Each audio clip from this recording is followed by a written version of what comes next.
It rests on a small YouTube channel, hosted by the wickedest lords of hell.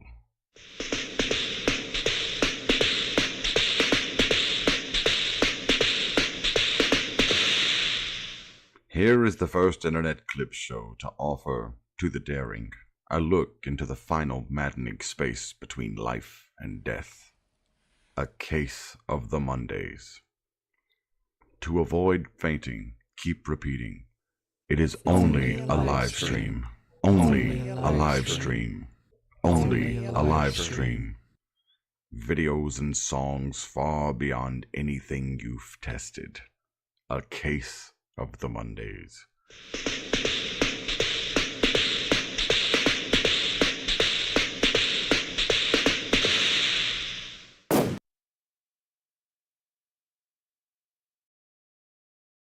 Stop you hammering, I'm on in the mall. Cause if it is the anniversary of the year before, and if it's a day gone by, then it's 365. Random tangents, that's like a tree. Diverse inevitability. And if it's a day gone by, then it's 365. I said band, over the band. I can't believe it's Monday again. Part of the problem is the passage of time. Part of the problem is what goes with salt and lime.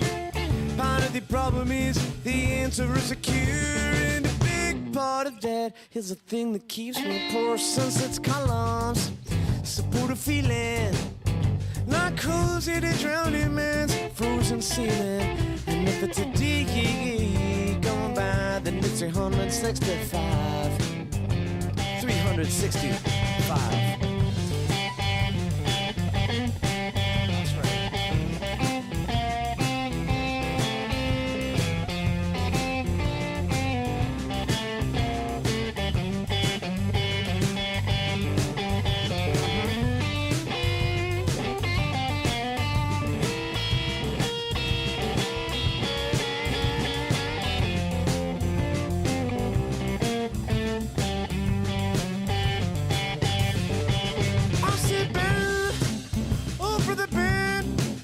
I can't believe it's Monday again. Part of the problem is the passage of time. Part of the problem is what goes with salt and lime.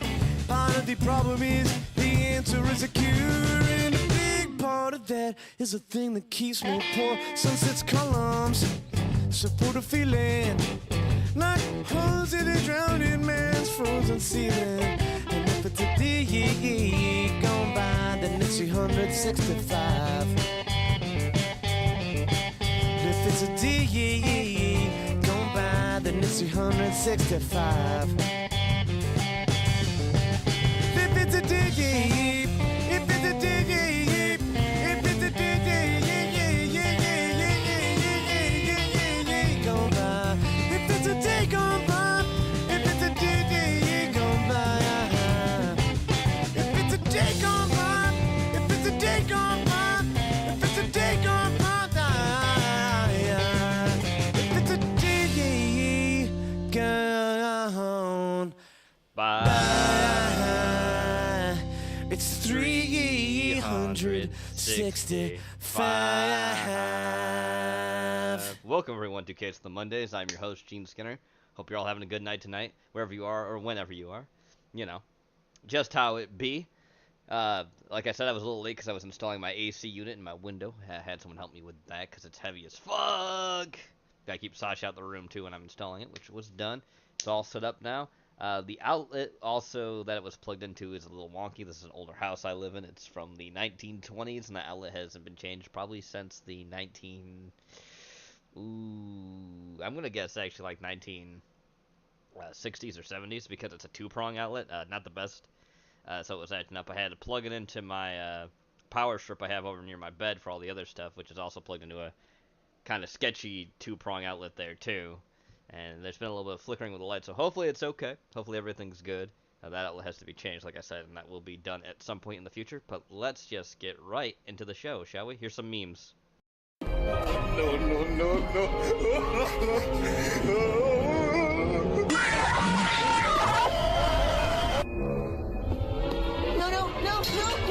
Wow. Probably put this in.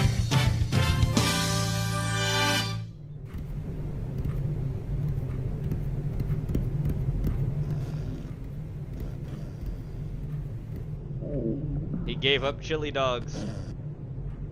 Because it's Lent.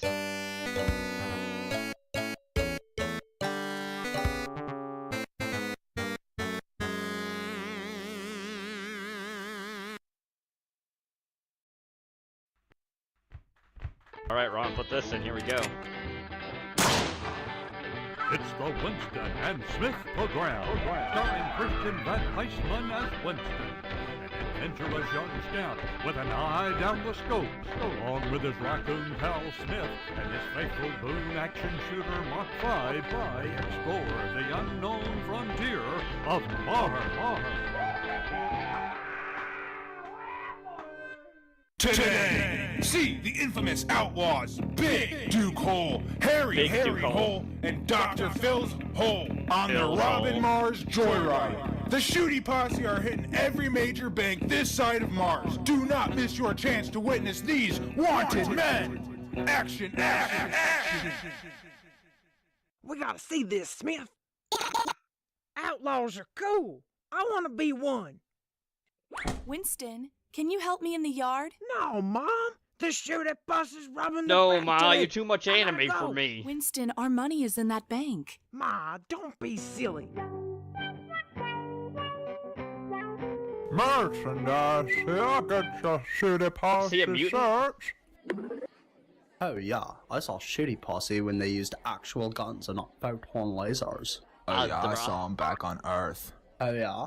Yeah, Oh yeah. Excuse me.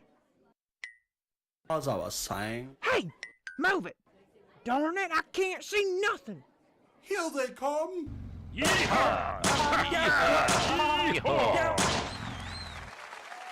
Nobody move. This is a robbery. Move and get blasted. Yellow bellies. Yep.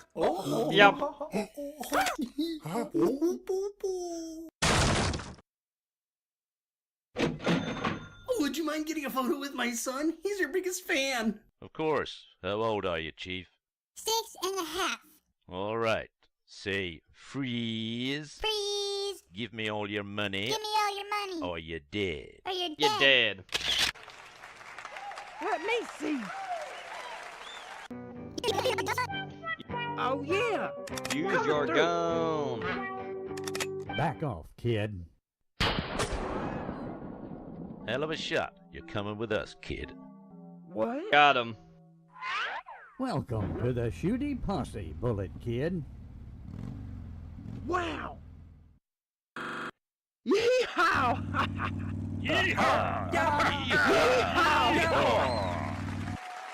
I always knew that bastard was a bad apple. Winston turn into a life of crime? Not on my watch. Be safe, Winston.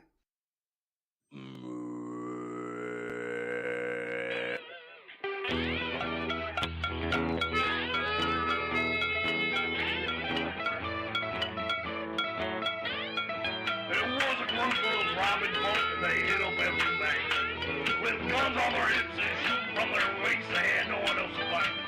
They hit every bank in this darn town and then they caught a train. And now they're riding to the sunset to Tuscaloosa Bay. Wow!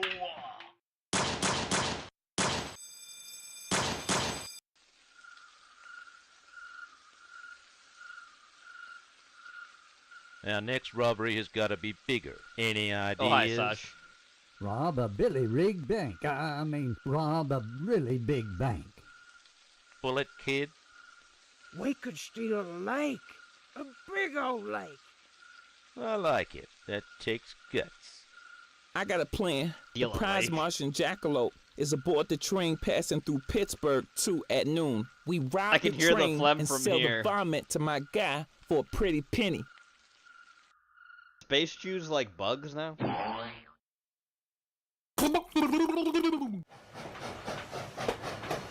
Ah, well, you know I'm worth a pretty big penny, but, sorry, Toots. I got me a girl waiting for me.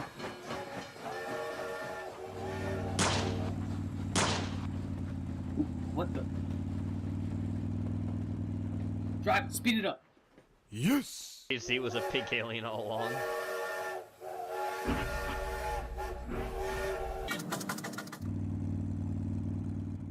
Time for Plan B. A bomb.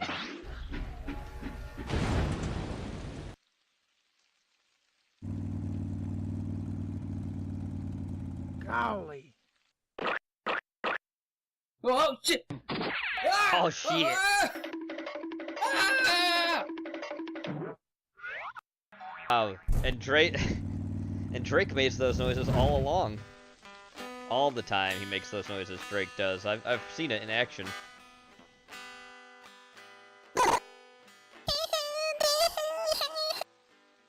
You gotta get me out of here, man.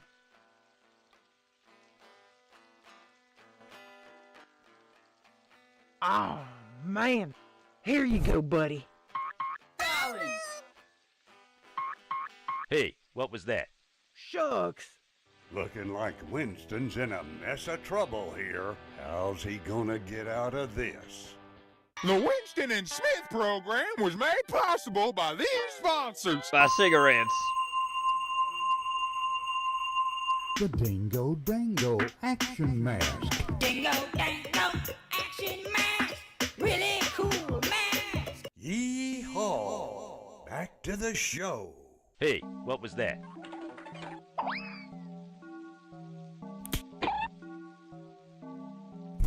Good thinking, Smith. What's going on here? Nothing. Hey, the jackalope looks like a raccoon. You numbskulls, that's the jackalope.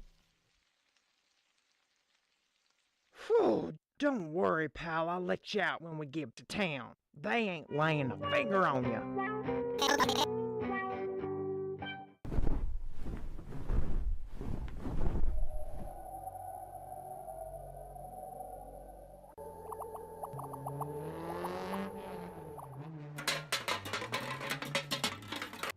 Jackalope, which way they go? They went that way.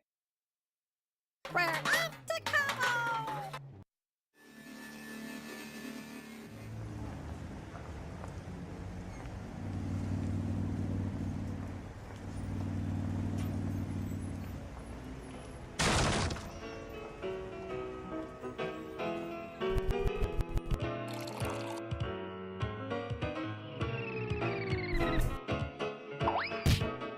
There's my guy, Dingo Dango. Yup.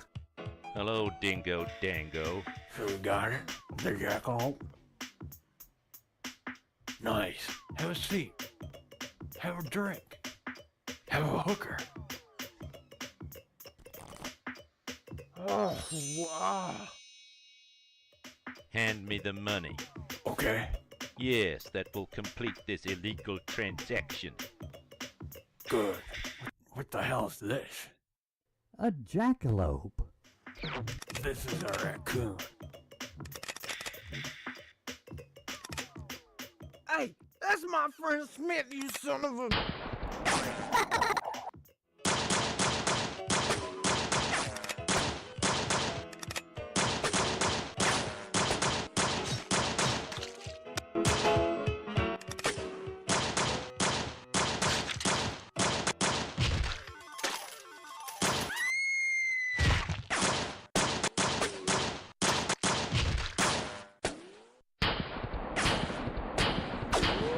Bullet kid, cover me.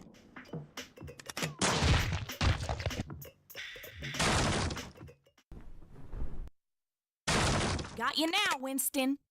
Amber Gucci. Just in time, we gotta go. Wait, what?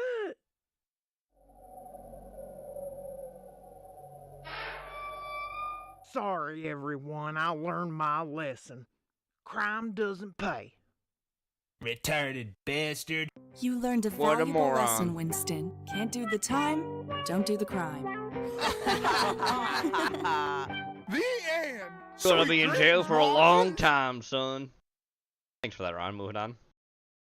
They fired one bullet after Parts of another, this in. but it didn't feel the slightest. They even used anti-tank weapons, causing part of the body, organs, and blood of 096 to be gone. But it was still able to move forward and destroy the entire team. Hello everybody, I'm the Rubber. Today, we bring you a SCP Foundation Euclid Class Object SCP-096. SCP-096 is a humanoid creature measuring approximately 2.38 meters in height. SCP-096 shows very little muscle mass, with a preliminary analysis of body mass suggesting mild malnutrition. Arms are grossly out of proportion with the rest of the subject's body, with an approximate length of 1.5 meters each. It has no sign of any body hair, its skin is mostly devoid of pigmentation, and it probably doesn't have pupils either. Other facial features remain similar to an average human, with the exception of the eyes. SCP-096's jaw can open to 4 times the norm of an average human. It shows no signs of any higher brain functions and is not considered to be sapient.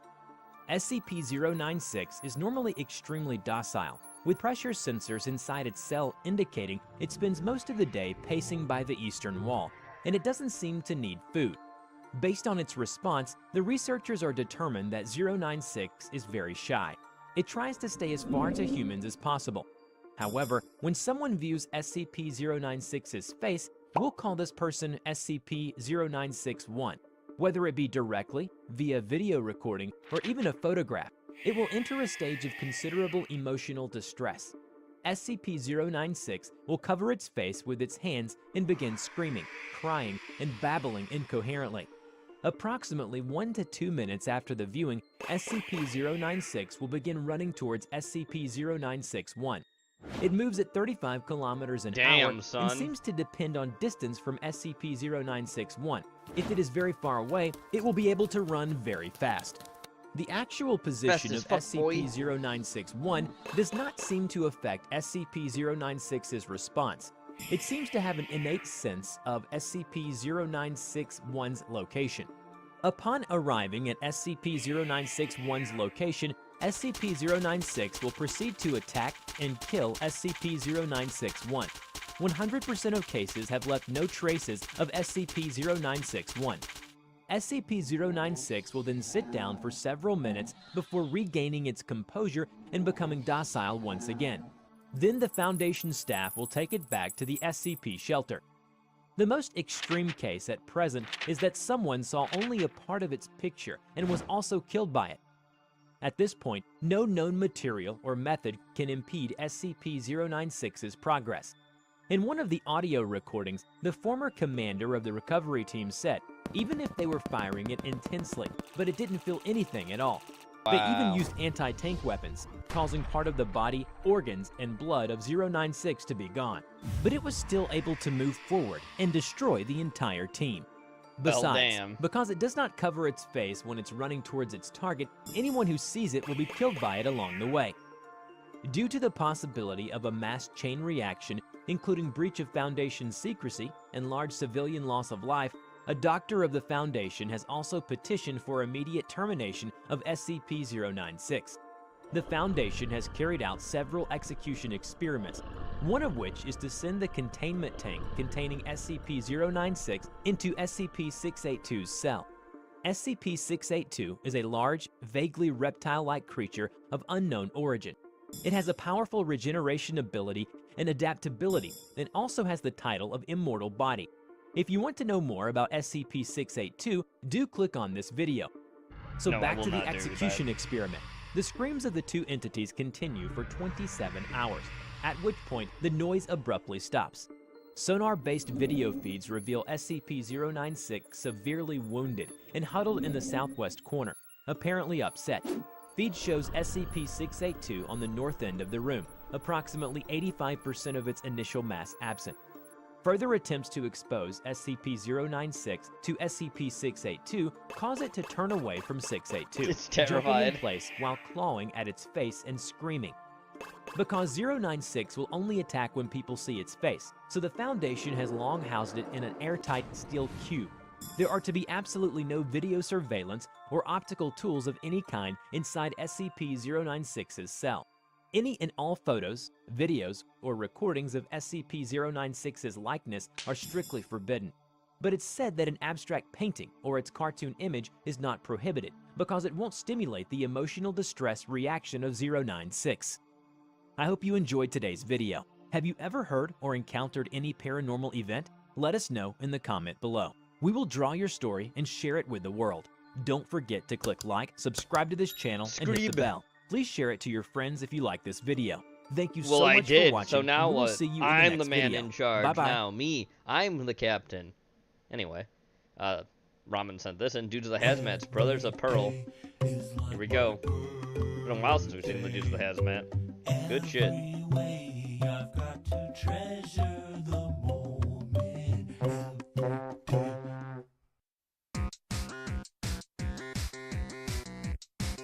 Bump it.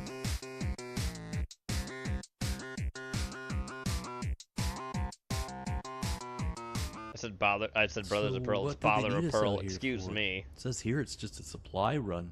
Yeah, Debbie's taking care of that already. I guess it's a play We're on supposed to Mother of check out Pearl. Some other thing at the rear entrance. You know, just once I'd like to have an assignment where we didn't have to sneak around like Gollum. Gollum had it good. Gollum. He got to wear that little tea towel. We gotta marinate all day inside of these sheaths like kimchi dumplings. Ah, here we are. Green? Jenny loves When animation. Did they get those? Yeah, that's the special. It's got high density fibers and quick lock helmet features. I want a special. See, I told you we should have been demanding this stuff at the union meetings. Those meetings suck more of our life force than any toxic waste ever could. Theo. Wow. Groves. Theo bros. Just drive around to the back gate where you see those pipes and tanks. You're welcome. It's nice to hear you use some etiquette for a change, Raoul. Okay, this is good. Let's just get out here. I wonder what made him join us today. He's probably just trying to impress someone by looking hands-on. Come to think of it, it's probably why he splurged for the new suit, too. I think he even had his hair trimmed. He doesn't have that little hump at the back he usually does. That ugly little puff that looks like a guinea pig's ass. I heard that.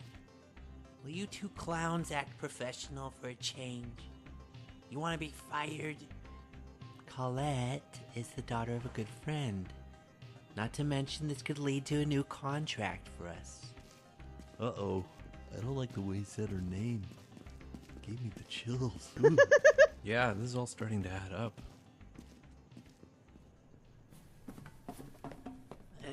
Hi, Colette. And this is Theo and Groves here. Nice to meet you. Thanks for coming, guys.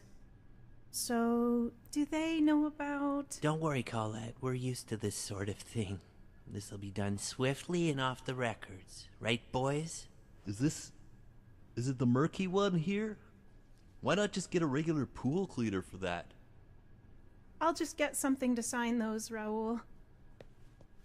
Listen. Some unauthorized experimentation went on here.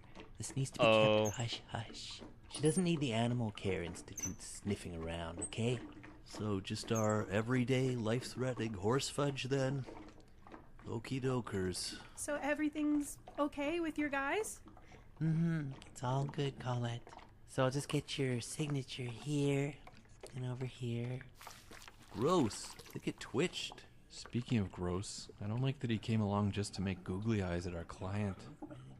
Puts him in an awkward position. Him in an awkward position? Yeah, the pretzel position I'm gonna twist him into if he pulls any of his creep moves today. But he's got this skill where he keeps it at that border.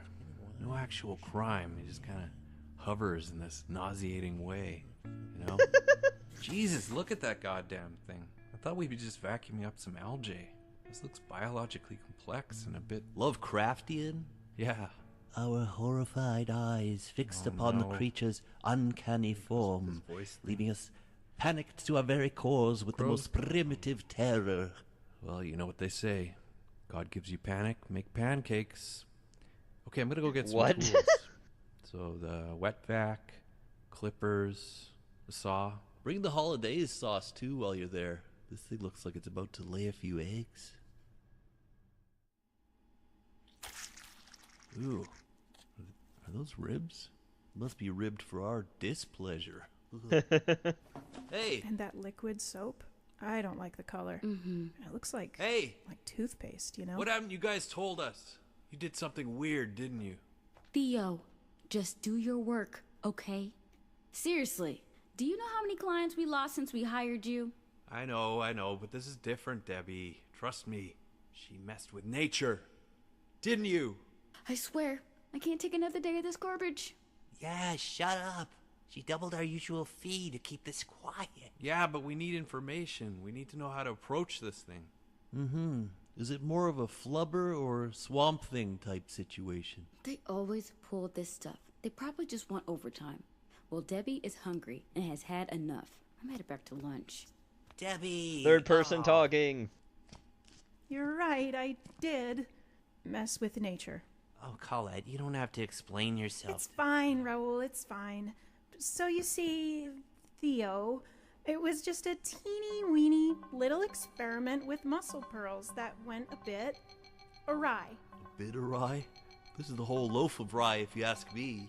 I got the idea when I heard about certain rare tumors in humans that produced hair and teeth. You heard rumors about tumors? Yeah, I thought if that was possible, then it must also be possible to alter muscle genetics to increase pearl production. Oh boy. I bombarded a cluster of Tampico mussels from San Angelo with x-rays to induce mutation, growth. It smells like all you ended up with was clam chowder. You can always open a soup kitchen. A repulsive monstrosity was the result, when all I'd been attempting was to bring more beauty into the world. Get more pearls. The hue of the concho pearl has always delighted me. Yes. Very lovely. Raoul, if that suit's so special, how come I can smell your cologne-soaked hormones seeping through it? Theo, let me out.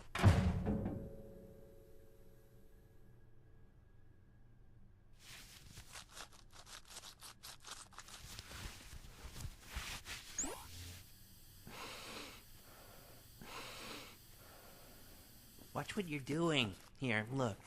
Look, you have to cut along the bottom first. You don't ever force the tool, okay? In fact, that's a good rule to remember. You never. Oh my God! Look. Well, oh, damn. Jesus. Oh God. Wow. We'll try to get your arm back, Raoul. Got it! Well, that was one way to do an elbow drop. Watch this, I'll show you a more effective one.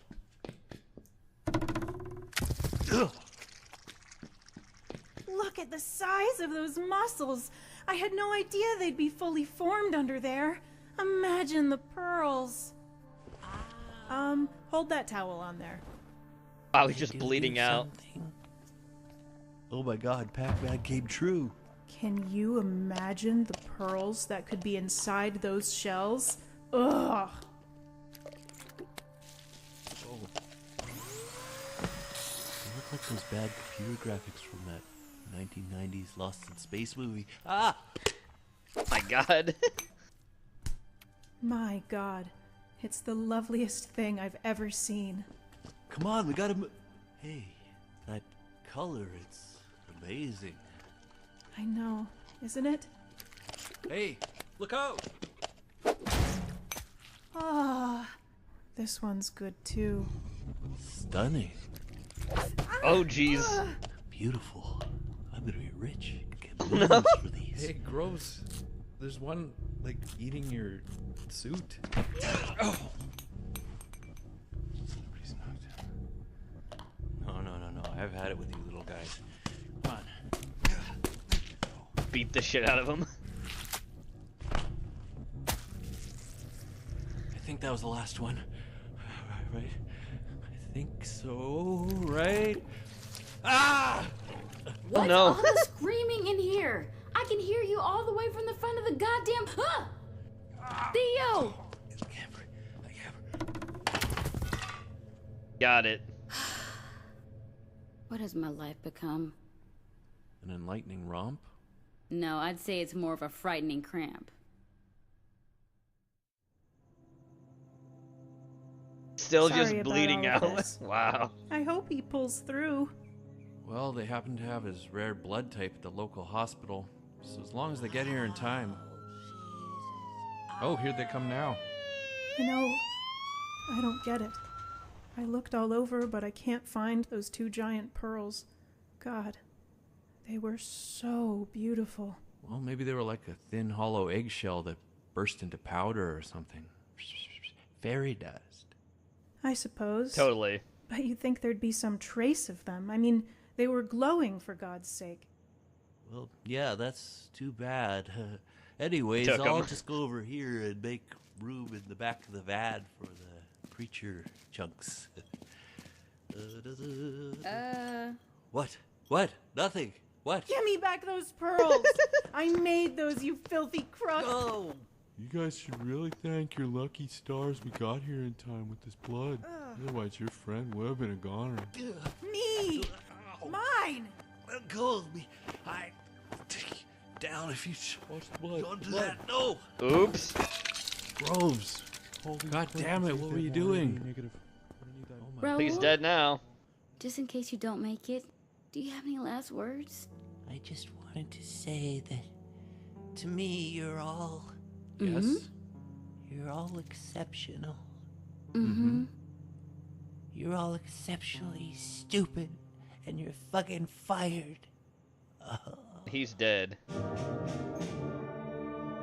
think we have seen this one before, but anyways, it's still fun. Yeah, it is the same color as the pearls. Correct. Anyway, moving on. Thank you for that, Ramen. Always a good reminder. That was a fun one. Struggs on this end. Big booty bitches. Yo, what up? My name is Smithers O'Neil, and I like big booty bitches. Big booty bitches. Big booty bitches. Big booty bitches. Big booty bitches. Okay. I love my big booty bitches.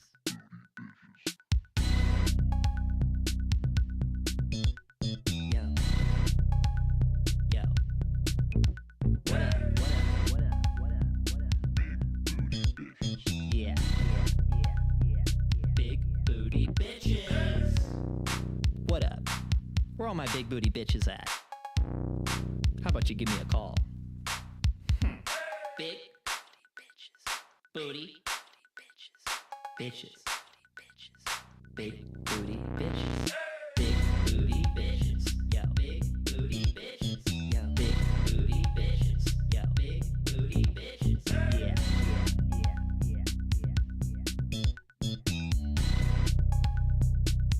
I love my big booty bitches. Bruh, he ain't even got no bitches, that's right. Big booty bitches. Yeah. Yo. Yo. That's right. Yo. Smithers O'Neil. He will be there shortly, sure. Anyway, Ramen, you sent this in. Here we go.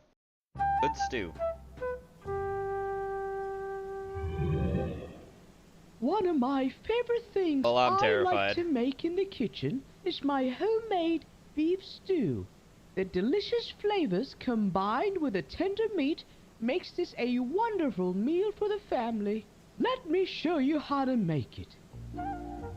First, we will need 3 peeled carrots, 2 sticks of celery, 1 large onion, skin, and 2 cloves of garlic. Now, let us talk about the meat for the stew. I have a couple of options when it comes to buying it. You can buy stew meat from your local butcher, or you can just find some at home.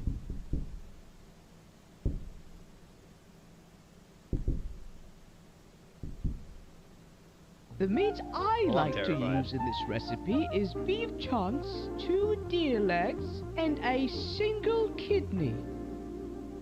Ah! Fucking shit. Well then. Once the vegetables are sliced and the meats are diced, make sure to place them all in a big pot and let them simmer. Then add 4 cups of Add 4 cups of beef stock. Then you let it simmer on low heat for 1 hour.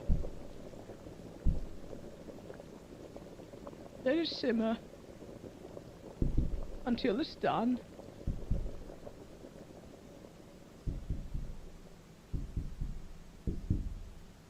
And that's how you make a delicious good stew. I think my husband would really enjoy and appreciate the stew I made for him. Until next time. Goodbye, demon. Frog sent this in. Picture this. You're on Reddit, and you see a thread asking about the history of Mount Rushmore. You click into the comments section, reasonably confident in your guess that we made it sometime in the early 1900s.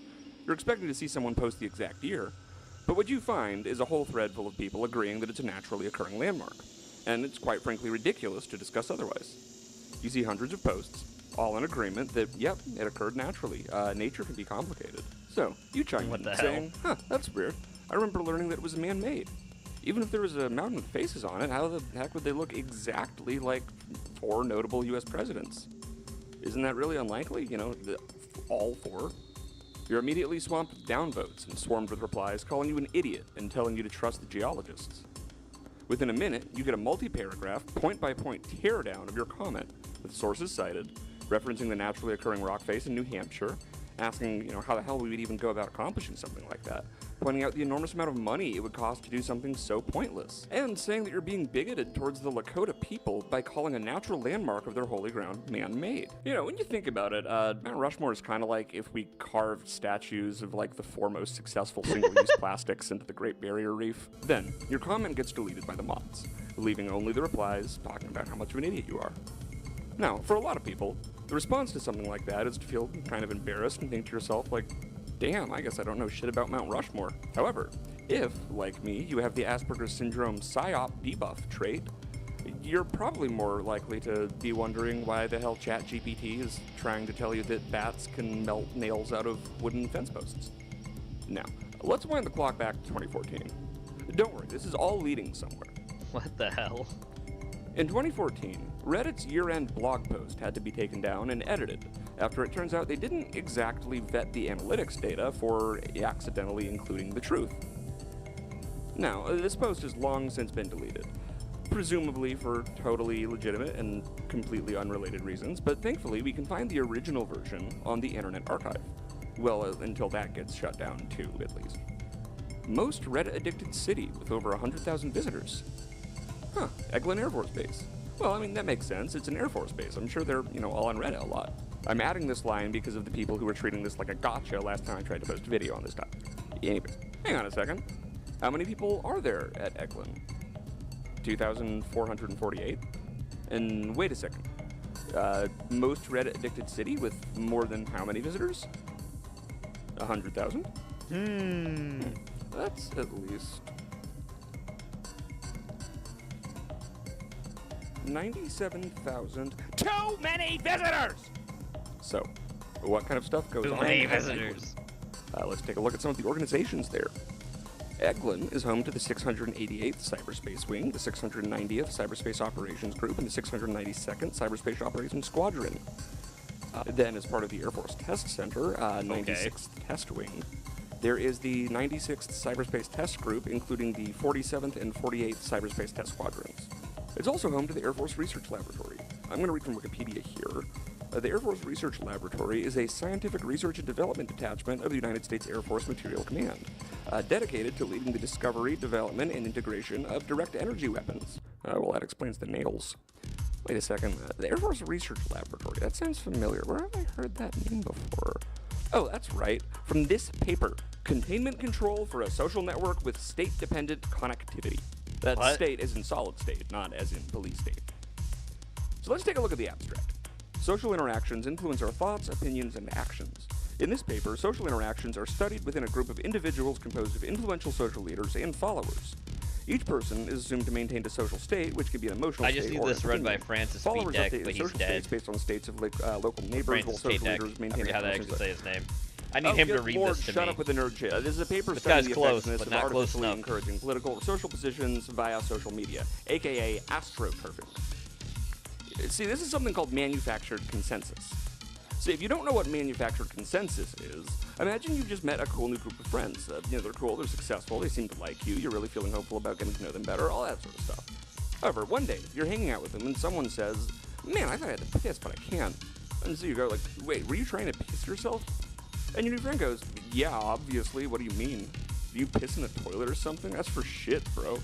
What And everyone else joins in, like, yeah, pissing in the toilet's so fucking lame, dude. It's so much faster to just piss yourself if you're not a bitch about it.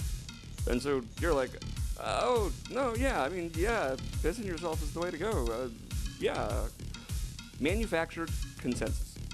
You get something ridiculous beaten into you through quorum, repetition, and implied or explicit threat of social I mean, that seems like communism And to you know me. what That seems happens like a when you struggle piss yourself? session. Fuck those people. Did it! We got that idiot to piss himself! Ah, gotcha!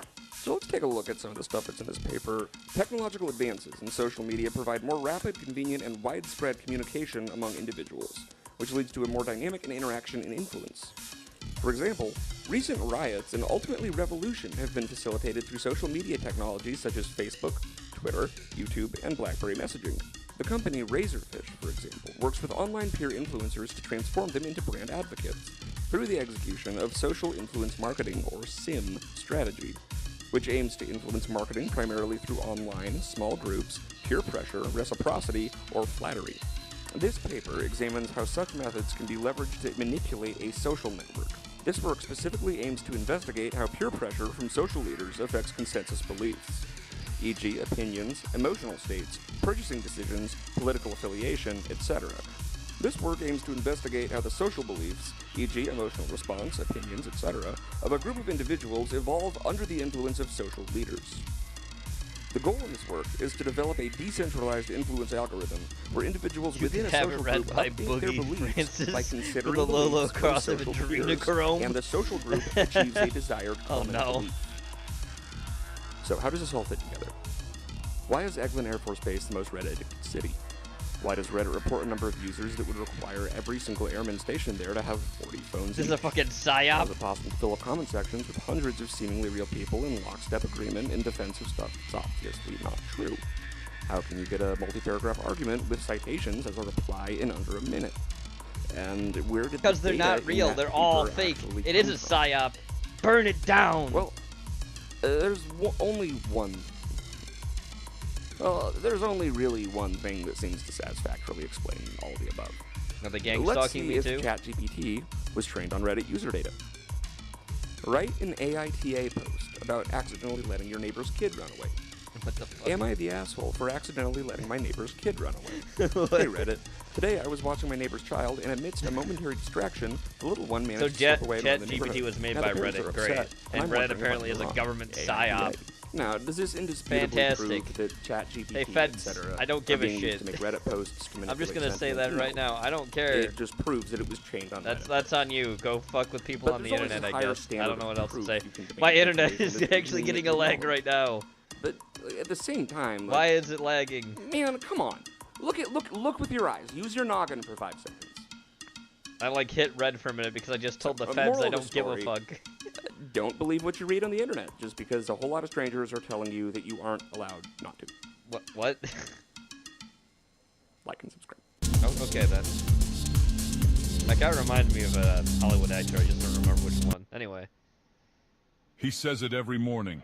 He calls Here me we go. Nenoir. Speaking of He Nenoir. calls the other Outlanders Nenoir. He calls himself Nenoir all the time. Nenoir this, Nenoir. Nenoir, please. Bitch, Nenoir. Nenoir, have you lost your mind? Nenoir, check that wench. Nenoir, you bullshitting brick yourself, Nenoir. He says it so much I don't even notice it anymore. Reddit Last fed week the and mead Chinese hall are and he coming says to for a you. Nord, can a Noir borrow a sweet roll? How And my can you first borrow thought a wasn't, sweet roll? By the 9 he said the N-word. It was now, how is a Noir gonna borrow a sweet roll? Noir, is you gonna give it back? How you gonna borrow a sweet roll, Benoit? You ain't gonna give that shit back. You're gonna eat it. Like how? How you gonna do that? Answer my question. And why you dog? And why you dig? Sorry, I said dog. I don't know why I said that. Anyway, this is for Lawnmower Man 2. A really great movie, I'm sure. Quality movie, yeah. We stand in the face of a new age. The future. Stephen King can't take his name off of this one because he didn't make it. One mind. Behold. Oh my god. You're alive. How can that be? Until now, no one has had the ability to create an entire computer network based within virtual reality. The cyberscape is dying, and so am I, right along with it. My world is in here. Goodwill Hunting 2. Virtual reality has evolved from a simulation to an actual place, so Look it's at like that a whole 90s new world out CGI. Oof, dog. It ain't good. He figures we'll have to turn to him as the new messiah in cyberspace. Your rebirth in the womb of cyberspace is a chance for a new beginning. Cyber womb. To live in Eden without hunger, without famine, without temptation. Out there, people look at me and they see half a person. But in here, they see what I want them to see. The future is now. Man, it's funny that all these movies think Los Angeles is gonna make it to the far future. That's the funniest part for me. You've got to take Job offline immediately. The information superhighway has left people feeling It is the guy who played Max isolated from their right? fellow Not man. his And in the actual name, but final that's what it days, is. the material world will fade away. And only This guy almost looks like, is that who that will is, that remain. Max The Headroom Virtual Life dude? Institute will bring He looks like cultures and Xerxes. resources together in one We've seen that guy in other continuous stuff. virtual environment. You don't understand its power, Job. Oh, but I do, Doctor. When the cyberscape dies, so do I. The key to my And other virtual sci-fi life. things, actually. And in 3 days, I'll be in every system in the world.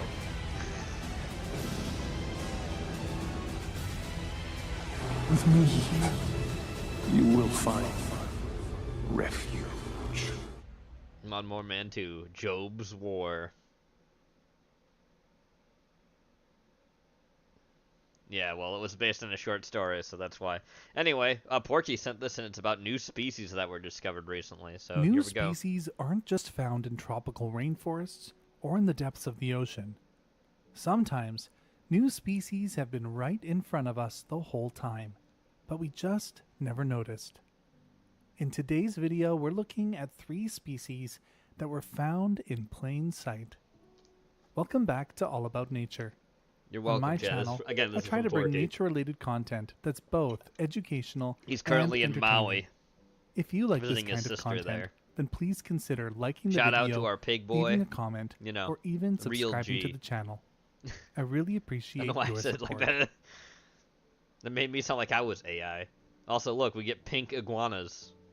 You wanted that, right? The well, if you Galapagos didn't, well, too Islands are bad. some of the most visited and researched islands in the world. But we missed For this. centuries, they were Look at them visited by turtles. sailors who were looking for an easy meal.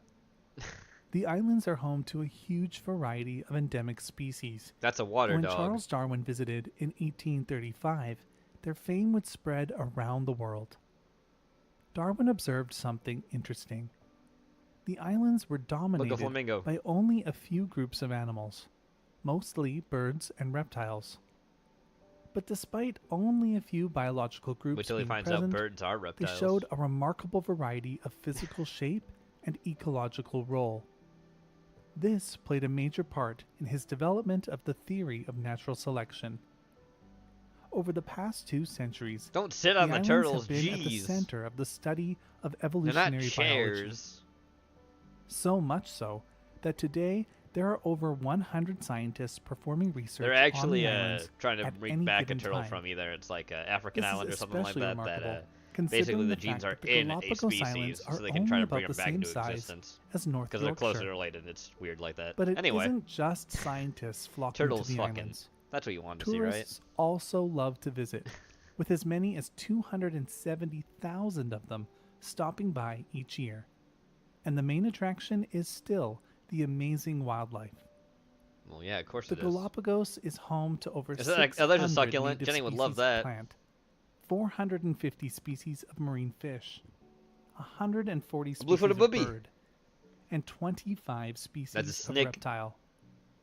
While the most famous reptiles on the islands are the giant tortoises, the most commonly seen The are iguanas. the iguanas.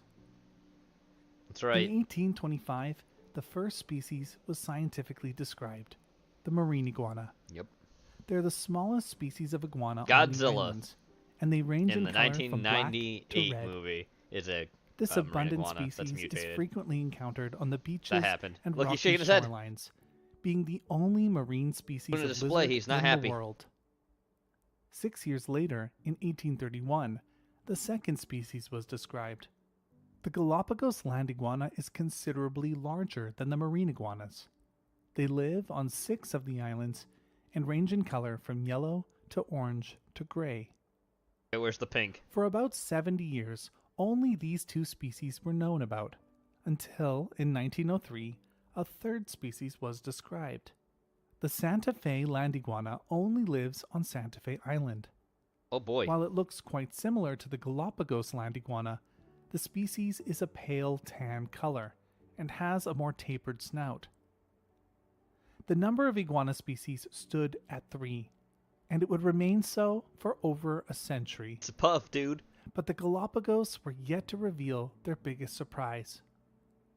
Despite all the researchers and tourists that were visiting and exploring the islands, one species of iguana had managed to go undetected. In 1986, on the slopes of Wolf Volcano, the 4th species of Galapagos iguana was seen for the first time, while some park rangers were exploring the area. Let's see it, man.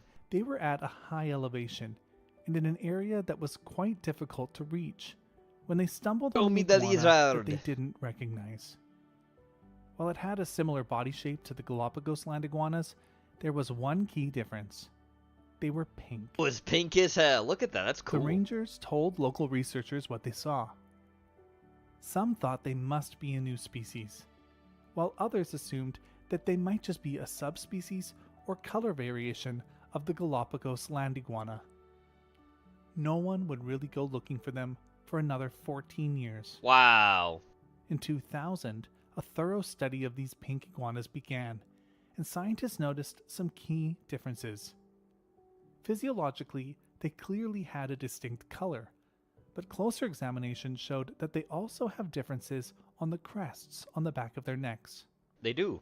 They also showed behavioral differences.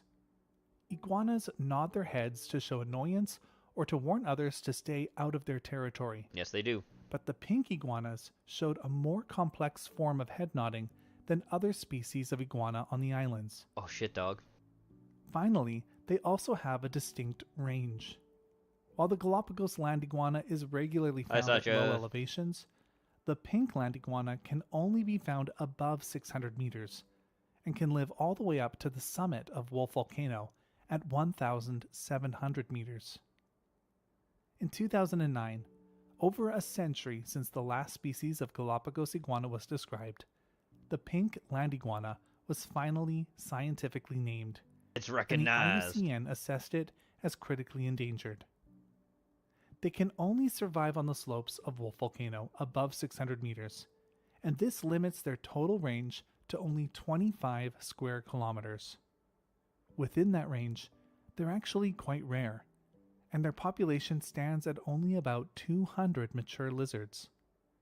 This helps explain how the species managed to evade detection in one of the most biologically studied places on Earth. Thankfully, a lot of work is being done on the islands to protect native species. Thank God. And researchers hope to establish a captive breeding program to ensure that the pink land iguanas are not lost. Good, good. Giant lily pad. In Victorian England, there was an obsession with collecting species of plants and animals from around the world. Rich men collected birds, eggs, and taxidermied wall mounts. Meanwhile, the growing middle class was drawn to museums and botanical gardens like never before. As British scientists explored into the furthest reaches of the planet, they brought back specimens of the species they found, often in an effort to honor the crown and to outcompete other collectors. Wow. In the early 19th century, a new species of giant water lily was discovered in the southern reaches of the Amazon River basin. It was brought back to Europe and eventually given the epithet Victoria Amazonica in honor of Queen Victoria and the forest from which it came. But it proved to be incredibly difficult to keep alive, especially in the cold English winters. The Duke of Devonshire and the Duke of Northumberland were two of these wealthy upper-class men who wanted to show off their statuses with their impressive botanical collections. Victoria Amazonica became their new obsession. They both managed to acquire seeds and began working with their gardeners to try to be the first to grow a flowering water lily. Don't know about that, my guys. They constructed greenhouses that they kept constantly warm by running coal-fired boilers. And in 1849, it was the Duke of Devonshire who won the race when he brought the first water lily to flower, though it didn't survive for long. It was 2 years later that the Duke of Devonshire managed to accomplish the same feat, but his water lilies continued to thrive after flowering. Huh. The flowers became sought-after attractions for botanical gardens. Not only were the massive leaves impressive, but they could support the weight of a person, I'll be right back, provided their weight was evenly distributed. In the 1840s, a second water lily species was described from the southern Amazon, Victoria cruciana, and for over 150 years, the two species became staples of greenhouses and botanical gardens around the world, including the Royal Botanic Gardens at Kew in London. There, the giant water lilies had been on display for over 170 years, with millions of visitors having stopped by to see them. But in 2016, a donation of water lily seeds from Bolivia led to a major realization. Carlos Magdalena, an expert on water lilies, had noticed that there were some very odd differences between the different specimens of Victoria Amazonica, and he had suspicions that they might not be the same species. But when the seeds arrived at the Royal Botanic Gardens, his suspicions seemed confirmed. The seeds he received were over 70% larger than the known seeds of Victoria Amazonica or Victoria cruciana, so he germinated them to see what he got. Magdalena was amazed when the adult plants turned out to be the same lilies that the Royal Botanic Gardens had had on display for 177 years, labeled as Victoria Amazonica. When he compared them with the holotype of Victoria Amazonica, it was clear that this was in fact a separate species of water lily that had been mislabeled for nearly 2 centuries. Further research was done, and not only does the new species differ genetically, it's also significantly larger than the 2 known species. It has differences in leaf and ovary structure, and it produces a white and violet flower, rather than the white and pink flowers of Victoria Amazonica. In 2022, the water lily that had been on display for 177 years under the wrong name was finally described as Victoria boliviana, and it was awarded 3 Guinness World Records: largest water lily leaf, and world's So it was actually from largest Bolivia, not undivided Amazon, leaf. the Amazon basin. Interesting. Frog time, frog. New York City is the largest city in the United States and the 11th largest city in the world. Oh shit, it's in New York City, really? It consists of 5 boroughs: Manhattan, Brooklyn, Queens, the Bronx, and Staten Island. In total, nearly 9 million people live in New York City, and the vast majority of the land has been converted from its natural state into a concrete jungle. True. One of the boroughs, Staten Island, has managed to keep its population relatively low and has maintained the most green spaces. About 500,000 people live on the 152 square kilometer island, mostly in middle-class suburban neighborhoods. The island also has some sizable pieces of Snug nature Harbor. that have been left intact. In the 1930s, the world-renowned herpetologist and author Carl Caulfield spent some time in New York researching what species of reptiles and amphibian were present in the urban environment. One of the species he regularly came across was a leopard frog. There are two species of leopard frog commonly found along the eastern coast of the United States, the northern and the southern leopard frogs. I think I've seen Around both New before. York City, it was the southern variety that was known But I to don't be live anywhere found. close to the damn city, that's But for sure. Caulfield noticed something interesting about the frogs he was finding on Staten Island. Their song was different.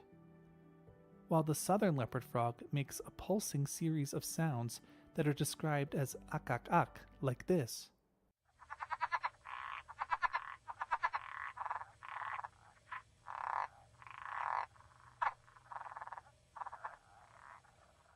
Look, The Forky, it's leopard you. frogs on Staten Island made an unpulsed sound that Caulfield described as a chuck, and it sounded like this.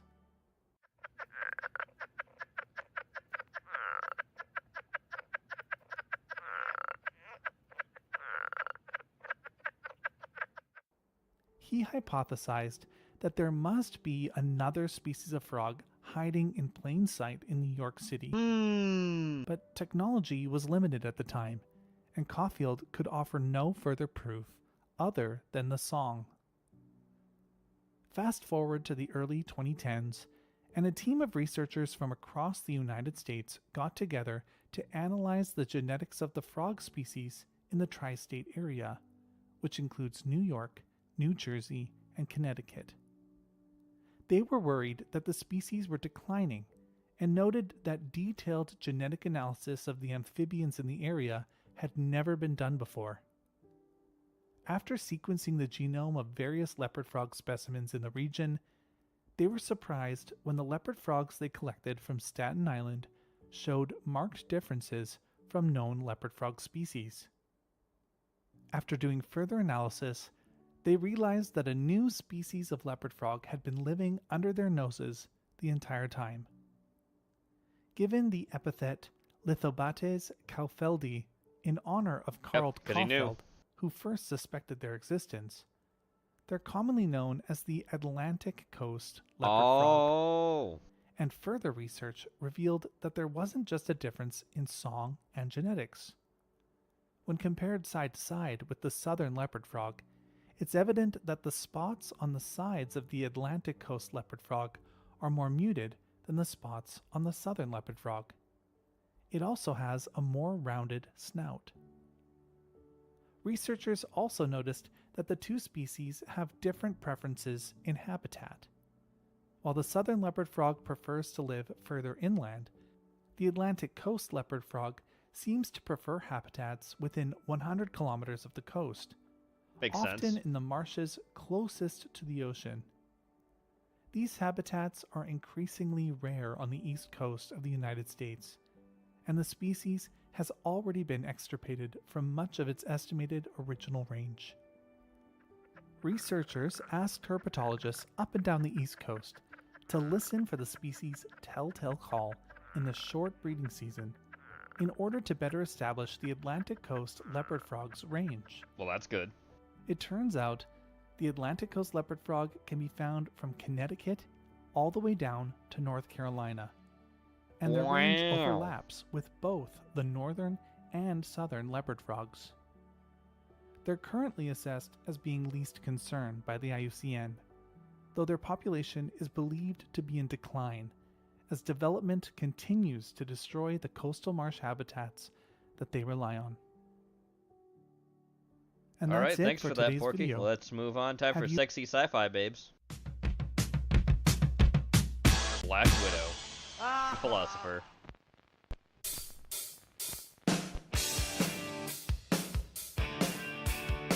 Booty. I mean, booty, booty. It is.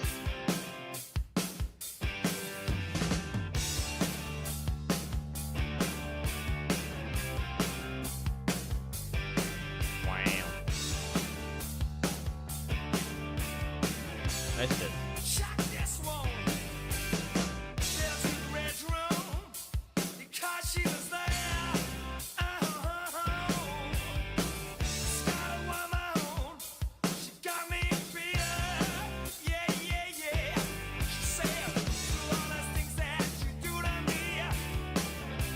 Let's just get tied up, I guess.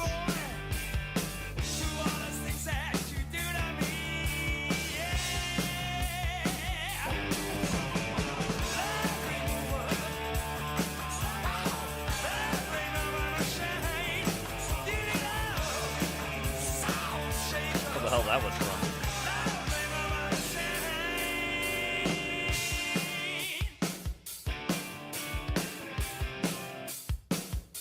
Originally an anti-hero, though, because he's a Russian spy, who then defects being a Russian spy.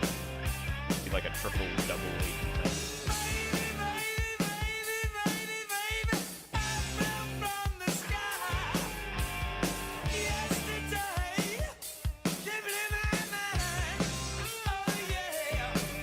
Anime movies.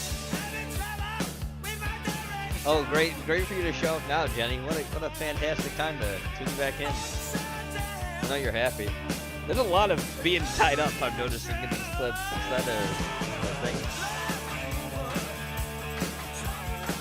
I'm watching Hooters stuff.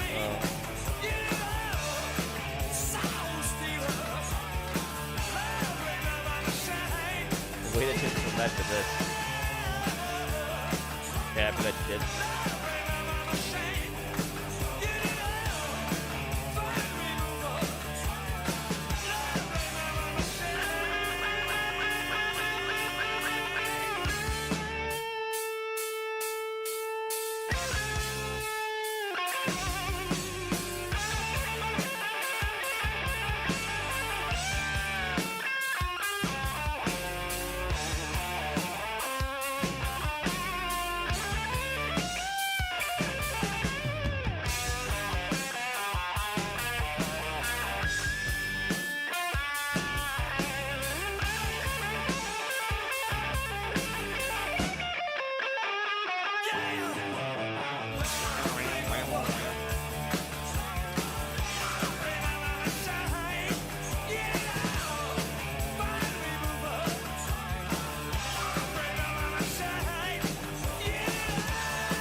Definitely like this from a video game.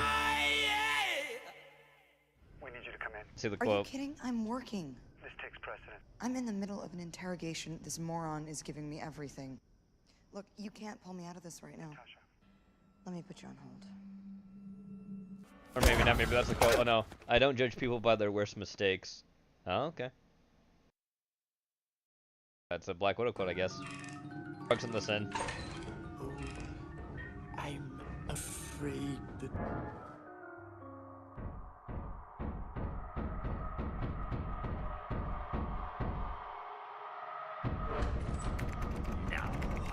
Ow.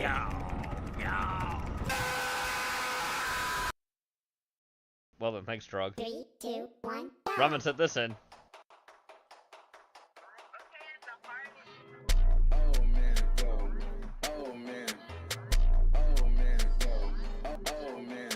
Putting Zach Bagans up because it's kind of spooky looking. And the other thing was spooky too, but he's just gonna be up for the rest of the thing till we get to the next segments. He's just gonna stay up.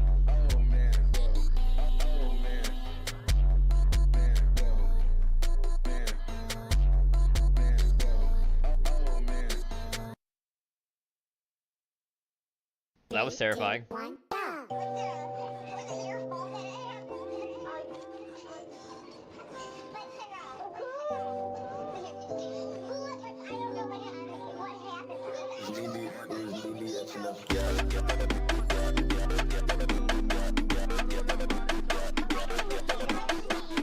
Bone.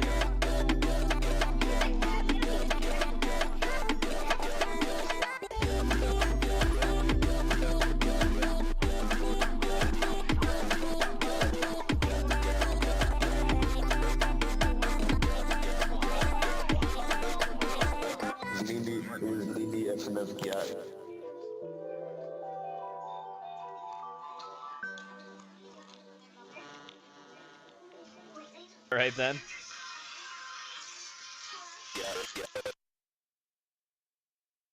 Three, two, one, go! Gambare, son, In a move.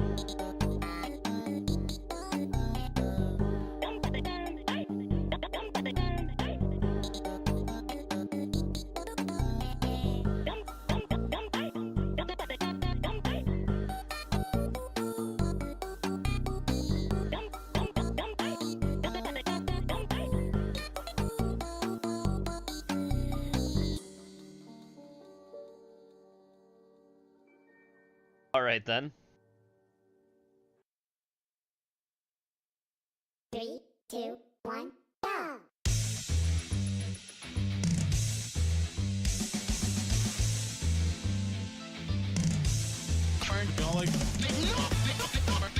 Believe.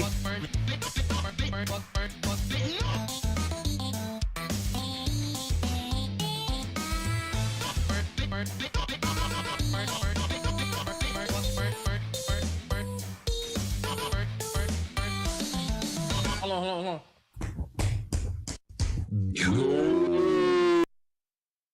Okay then. Three, two, one, go! Is that a fucking alien?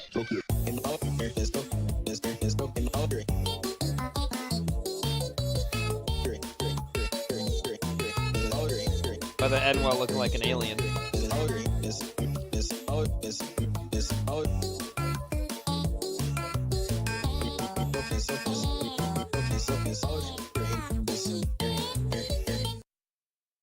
Okay then. Three, two, one, go! Is that Johnny Bravo?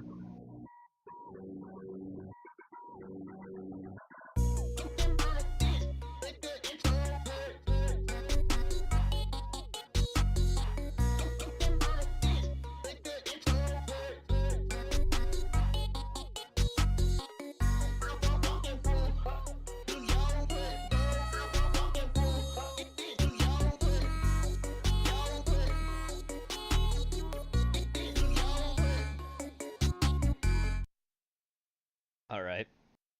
Three, two, one, go! Well, now I'm terrified. Hello, I'm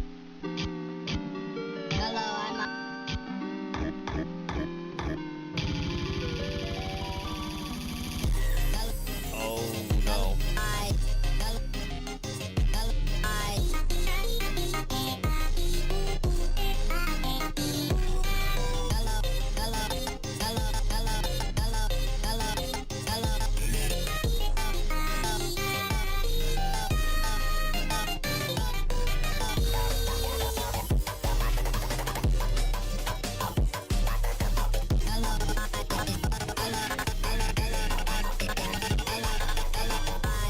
Don't hug me, you're scared.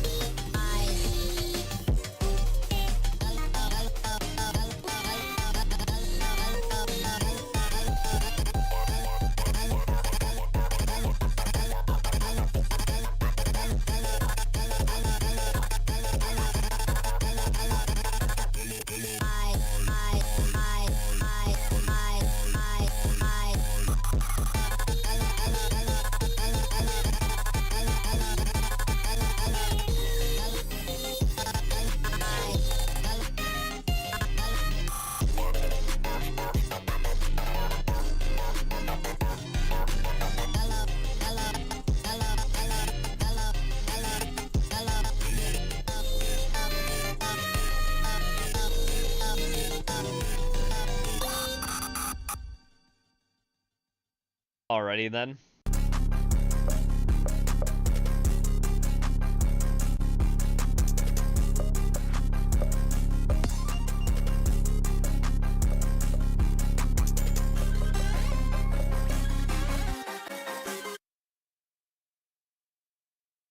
Three, two, one, go!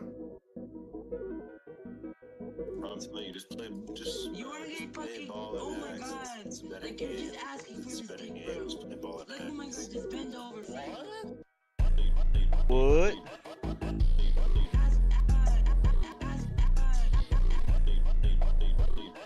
See the erosion bird there.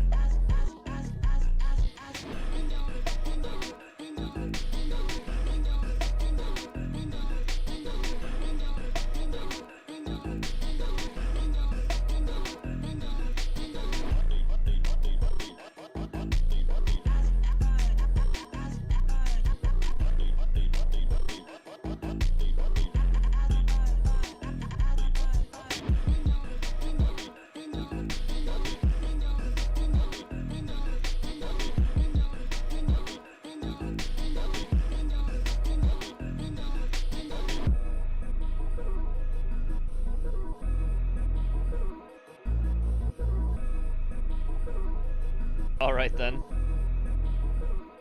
Thanks, Ramen. We're moving on to our next thing here. It's gonna get spooky. Strog sent this in. This is Hallucid. Lunatic Products, 1996. Are you tired from being the saddest and weirdest person on Earth? Hey, I don't look like that. Now you don't have to. This fantastic remedy has been recreated with the help of Lutanix Research Facility. Thanks to the brilliant combination of liquid helium with a special type of psychedrin, you can feel much better today. I don't want to feel better. Not with the... Oh. This wonderful drug guarantees you... What? Happiness. No, it doesn't. Pride. Lies. Losing excess weight. Nope. Lies. Remember Losing to your use soul? it every I didn't day. see that part. If I don't? Possible side effects include... Death. Excessive weakening of the immune system. No. Loss of consciousness. Oh boy. Bloody vomiting. Uh-huh. Drying of the skin. Hey, that just happens naturally, okay? Don't make a big deal out of it. Losing the ability to touch the ground. Hey. Maybe I didn't want to. Feel lighter today. With Heliacid.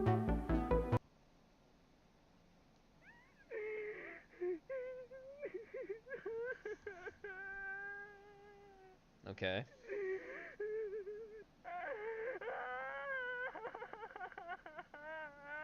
Ma'am? Ma'am, just get off the ceiling. Stop it.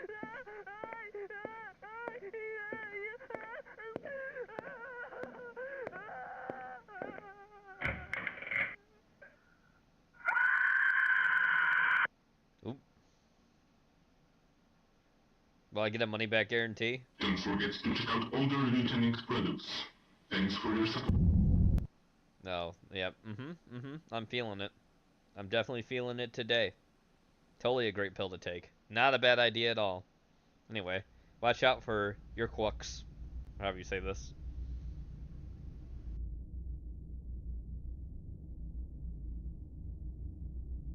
Oh, it's from the real. Oh boy. Oh boy, the real. Not that again. Not that evil. When my travels to Buenos Aires became much more frequent due to work and mainly academic matters, I had the opportunity to firsthand experience the impact of Jacques Lacan's teachings in Argentina.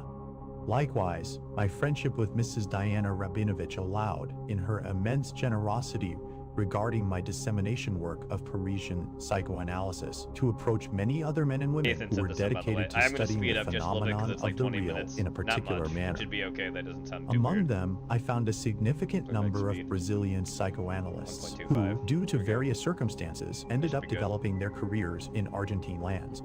Kleber de Amaral was one of them, very close to Mrs. Rabinovich as well as to the board of the Lacanian Orientation School. Kleber also knew Matthias de Souza Bruckner, who led years ago the only expedition of our discipline to the depths of the Amazon, of which possibly not many have been aware due to the difficulties in publishing the original manuscripts and transcribing Jacques Lacan's interventions in Caracas. Such was the uproar of the expedition's results at the time, that the European Psychoanalytic Association took part in a sanctioned note towards the Brazilian Academy for improperly intervening in the investigative work that had been carried out until then on behalf of psychoanalysis. Unfortunately, Jacques Lacan passed away a few months after his only conference in Latin America. Had that happened about 10 years earlier, we would have had material of utmost interest for the Lacanian cause. It is, inspired by that scenario, that accompanied by Kleber de Amaral and Professor Emiliano Ritter, of whom I will make solemn mention in his memory later on, we embarked on the reissue of the expedition that in 1979 was made with unexpected and enlightening results about the nature of the purest and wildest state of what has been defined with some difficulty as the real. However, I must make a point of detail. Our expedition took place in much more remote lands than those traveled by Professor de Souza Bruckner, to which we were recommended to enter from the Peruvian routes, taking advantage that in the same year, I speak of 2004, we were invited together with Mrs. Rabinovich to an international symposium on psychoanalysis at the Cayetano Heredia Peruvian University, where we also presented the first volume translated into Spanish of the unpublished corpus on the neurology project proposed by Henri Poisser and completed 3 years later, in 1958, by Donald Winnicott. It was in a small cafe on Carlos Basadre Street in Lima where I met Kleber de Amaral after our first conversation in Buenos Aires. A week before we began our journey to the Brazilian Amazon, Kleber handed me extensive documentation that had been compiled between 2001 and 2003 by scholars from the Brazilian Psychoanalysis Association, who decided to continue analyzing Matthias de Souza Bruckner's reports, making between 8 to 10 trips to the state of Acre, where vast historical descriptions suggested the existence of tribes sharing similar characteristics with those visited and studied in 1979. Kleber de Amaral was interested in me joining at least one of the expedition caravans and, due to my well-known relevance in the dissemination of Lacanian studies, considering this a unique opportunity for the academic development of the matter concerning the real, bringing both his team's preliminary conclusions and mine to meetings in New York and Paris. I must emphasize that in these latter places, there was little news of Latin American research on the development of psychoanalysis, which, as Mrs. Rabinovich told me, were often dismissed from the general forum discussion, relegated to secondary discussion tables, and, honestly, aroused little interest among the few attendees. He said aroused. We decided that a good starting date for our journey would be the first weeks of March, to thus avoid the harsh storms that often hinder the crossing through the Amazonian border between Peru and Brazil. Our journey took 3 days, during which we had to traverse the rugged slopes where the Andes Mountains kiss the virgin jungle and merge into a thick blanket of vegetation and untamed nature. Crossing the border on the only plane connecting the Peruvian city of Pucallpa, the last urban oasis, to Tarauacá Airport in Brazilian lands. Once there, we faced a 4-hour car trip to the town of Cruzeiro do Sul, where we would be staying with Kleber de Amaral, Emiliano Ritter, and the guides from the Brazilian Association. During the journey, we were not immune to unforeseen events. Emiliano Ritter suffered a serious setback due to his diabetes. It was as unforeseen as the journey itself that we had embarked onto the Amazon. Our trip experienced a slight delay with the return to Tarauacá, where Emiliano stayed for 2 nights until local doctors advised him to seek assistance in Lima. My friend's decision was risky, knowing his health condition. But he did well to take the first flight to the Peruvian capital, and from there, not many days later, returned to Rosario and take care of his diabetes. The mishap kept us on edge until Mrs. Rabinovich, who was still in Lima, notified us, with certain days of delay naturally, that Emiliano Ritter had crossed the border in good condition and had already been assisted at the general hospital. Only then could we consider our expedition to have begun. Kleber de Amaral had mentioned to me that we would visit an indigenous settlement in the locality of Bom Jesus, about a 2-hour journey by Monteria, a type of rustic canoe made from ceibo wood, which due to its properties would allow us to ford the irregular courses of the Rio Azul. That was the only way to get there. As one would expect on trips like this, the journey took us almost twice the budgeted time. The late summer rains had considerably widened the riverbed just a few days before our arrival in Brazil, and any attempt to speed up the pace could have caused an unnecessary tragedy. Bom Jesus was the administrative name given by the state of Acre to a locality delineated only on maps and in demographic records. The indigenous community there hadn't even given a name to the land they inhabited, and were it not for the peace agreements of 1956, to this day they would be unaware of being part of a nation, even if they were completely unaware of such a concept and many others. My first encounter with the community was surprisingly more pleasant than I expected. It seems that both Kleber and our companions from the association had been engaging in long conversations with the indigenous people for some time, through excellent translators. They were even aware that more people would come to study their customs, traditions, and stories about beyond the river, which was the way to refer to those sacred phenomena they had worshipped for countless ages. It was more than pleasing to know that they never exhibited aggressive behavior. In fact, Kleber had mentioned to me during our conversation at the cafe in Lima that some of the indigenous people were so excited about the arrival of foreign men that, contrary to what one might think, many of them believed they were being rescued from the Urxel. Days later, I would understand the fear of these men. Here we go. Kleber de Amaral kindly introduced me to some of the tribe's leaders, who stood out from the others by their long black robes and pompous ornaments hanging from their necks. Apparently, any group that managed to communicate with the Urxel and not suffer the unknown consequences of contact claimed the right to make the most important decisions for the tribe. However, leading the group meant testing their physical and mental strength with each full moon, when they had to return to the Urkel and attempt to hunt it down. For this reason, tribal chieftains rarely remained in their position for more than 2 or 3 moons. That's not terrifying at all. On my second day in Bom Jesus, Kleber and some translators invited me to explore some of the rarities hidden in the vast Amazon. Not much further to the north, the indigenous people had discovered, hidden by the thick tangle of roots and branches, true walls of undocumented fortifications. Hundreds of stone blocks rose to a height of 6 to 8 meters. Some of these seemed to have been cut in series with precise angles, which I would dare to say could be millimeters straight. Others, on the other hand, took more irregular shapes, but followed patterns reminiscent of stalagmites, also rising as enormous walls in small caves. The indigenous people believed that this was the work of Urkshul, because for them, the universe was the result of its existence and will. With this discovery, I began to notice that the tribe exhibited certain traits similar to monotheism.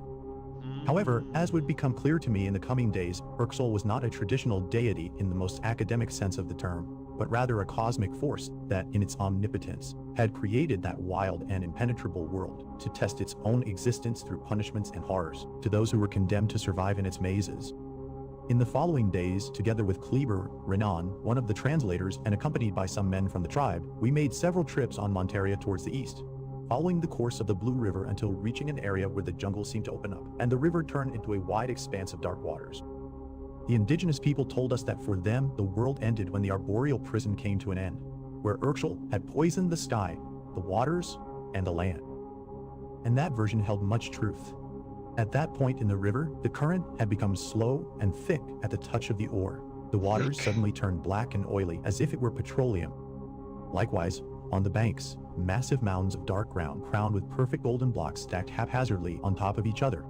The indigenous people warned us that these were nothing more than illusions, a vile mirage of Urkshul to trap any outsider into his labyrinth. These formations were even found in small cavernous entrances hidden where the river narrowed again, arranged like sacred jaws. It struck me that the men of the tribe, under the assumption that their deity was a product of folkloric magical thinking, were aware that men from more advanced civilizations were extremely vulnerable to the allure of gold. For most of my stay with the tribe, I must confess, I remained respectfully skeptical.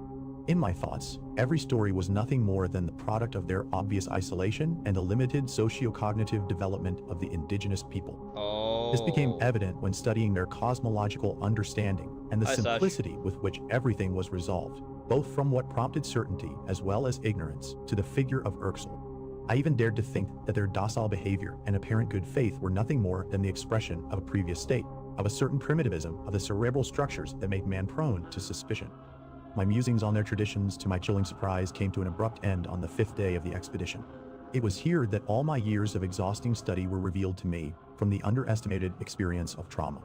In the inevitable contact with that reality that subsists in the deepest recesses of the world, where for primitive man it manifests in incomprehensible forms, and from there arise, in an attempt to symbolize them, all kinds of deities and specters.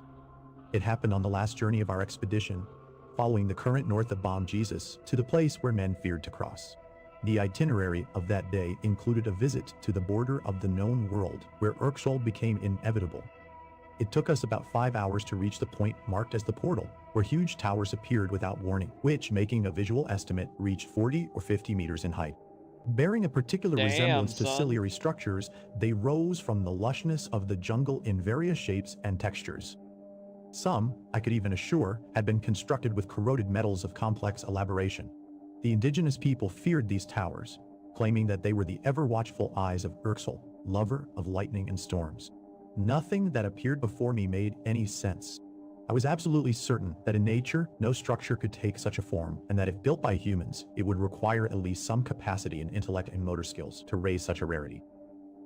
In that moment of ecstasy, Renan interrupted my confused thoughts to ask me, through the intermediary of the accompanying indigenous person, if I wished to descend into the lands of Urkshul and thus gather some records and take unprecedented photographs. I returned the question with the apprehension that whatever inhabited beyond implied a danger of certain irresponsibility. However, it had been a night of the new moon. On the other side of the river, the jungle began to constrict again, and unlike the rest of the days when we went out to explore the jungle, we all had to carry an oar to mark the land every 50 steps we took north, until we reached 250. Although the men of the tribe possessed a basic mechanism for counting numbers and understanding the abstraction of mathematics, Renan told me that it had not been too difficult to agree that, through the symbolic transaction of signals, it was possible to infer what such and such quantity meant for the indigenous people. At first I thought that the prohibition of crossing beyond 250 steps was some arbitrary figure, but I didn't take long to realize that I was completely mistaken once again. The indigenous person warned us that from any point when encountering the eyes of Urkshul at 250 steps in the direction we chose, the sentinel of the lands would appear to us. a monolith of almost 3 meters with the inscribed face of Urxel. About 3 years before having the privilege of meeting Kleber Dalmarao, Mrs. Diana Rabinovich had extended a special invitation to me. A small informal gathering among members of the psychology department at the University of Buenos Aires and guests from France and Brazil would be held at her house. There, we briefly discussed Professor de Souza Bruckner's expedition and our interest in traveling to the Amazon one day. Mrs. Rabinovich had correspondence neatly stored in her office desk. Among her hundreds of documents, she showed us several unpublished photographs from the expedition, including some that were never presented at the Caracas intervention in 1979. Most of these related to moments of relaxation and humor. Nothing too serious or truly interesting considering the significance of that milestone in psychoanalysis. But one photo caught my attention powerfully. It depicted a woman posing for the camera next to a huge monolith with exact characteristics to the one I would come face to face with 3 years later. In both, a face with humanoid features could be seen, elongated both in frontal and mandibular structure. From it, at least 100 filaments of a color ranging between garnet and purple could easily measure a meter. Its organic appearance resembled the texture and plasticity of a centipede or some microorganism with velvety membrane. Matthias de Souza Bruckner may have encountered one of Urxel's sentinels almost 20 years earlier. I asked through Renan if I was allowed to approach the monolith somewhat in order to examine it more closely. The indigenous people responded fearfully that merely being in the place already posed a certain risk and that it would never be a good decision to insinuate any intention in front of Urxel's emissaries.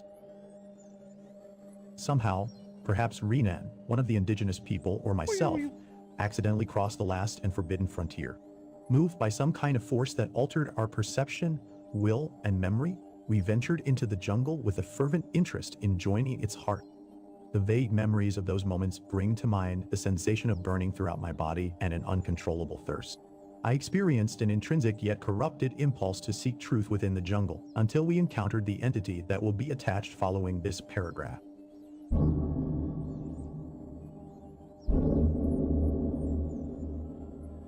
The imminent danger possibly triggered Renan's return to that state of impulsiveness. Centipede. His shouts in front of my face were the first thing I remembered before regaining full consciousness. However, as the following photographs demonstrate, my memory has fragmented into 2 scenarios that anxiously overlap. The first of which confronts me with Renan in a desperate attempt to grab my arm, insisting that we should flee from there as soon as possible, also shaking my head. The second scenario corresponds to the photograph's record, in which Renan and one of the indigenous people accompany us suffer a sudden and extremely violent attack perpetrated by a figure identical to the monolith that both we and Matthias de Souza Bruckner admired from one of the sentinels of Urxel. The creature seemed to have completely engulfed the men's heads, preventing any reaction and will to fight against it. Damn, son. After the described events, my memory began to clear, and I do not know how this happened, as did my overall state of consciousness, when I found myself inside the Monteria, drinking from a coconut bowl of brew of extremely rare taste and texture, as thick as mud. One of the indigenous people insisted, amidst discrepant laughter, that I continue drinking. Renan was by my side, with the bowl nearly empty. He sweated as if consumed by fever, and his exhausted and burdened face revealed a migraine that disappeared within minutes. The journey back was much longer, or at least that's how I remember it, with my gaze sometimes lost in the vastness of the night, observing the great arm of the Milky Way veining the celestial vault. Upon our return to Bom Jesus, our initial accounts of what had happened were contradictory to the extent that they sparked heated arguments. And so they remained for months, until at a symposium held in Buenos Aires in 2005, we came to realize that what we had experienced was undoubtedly an effect of the real. Oh boy. If you'd like early access to my YouTube videos, you can support me with just $5 on Patreon. There, you'll also have access to some exclusive videos. Additionally, you can purchase channel merchandise on my Etsy store. Please visit and take a look. I would greatly appreciate it if you could comment, leave a like, and help spread the word about the channel to expand our community. Let us move on. Let's move on to this. How well do you know Super Mario? Do you know Super Mario World? Stage 2, Challenge! I will show you 4 versions of a sprite. Which is the real one? Go! The real one is B. Well done! The real one is A. Excellent! Oh god, terrifying. The real one is B. I know this game really well. The real one is B. Yo! And the real one is A.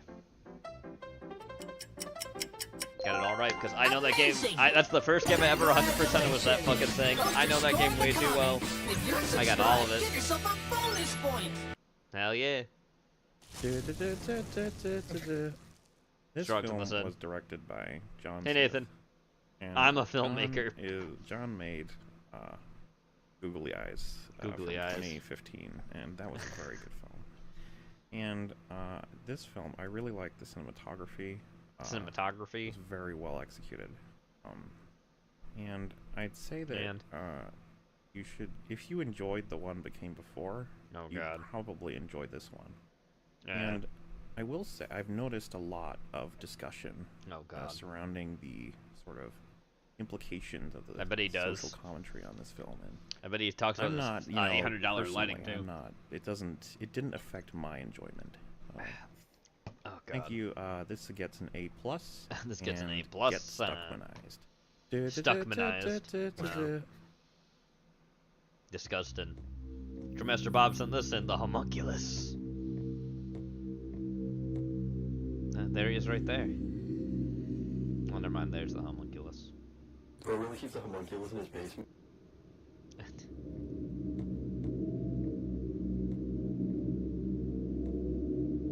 No, he's become part of it too.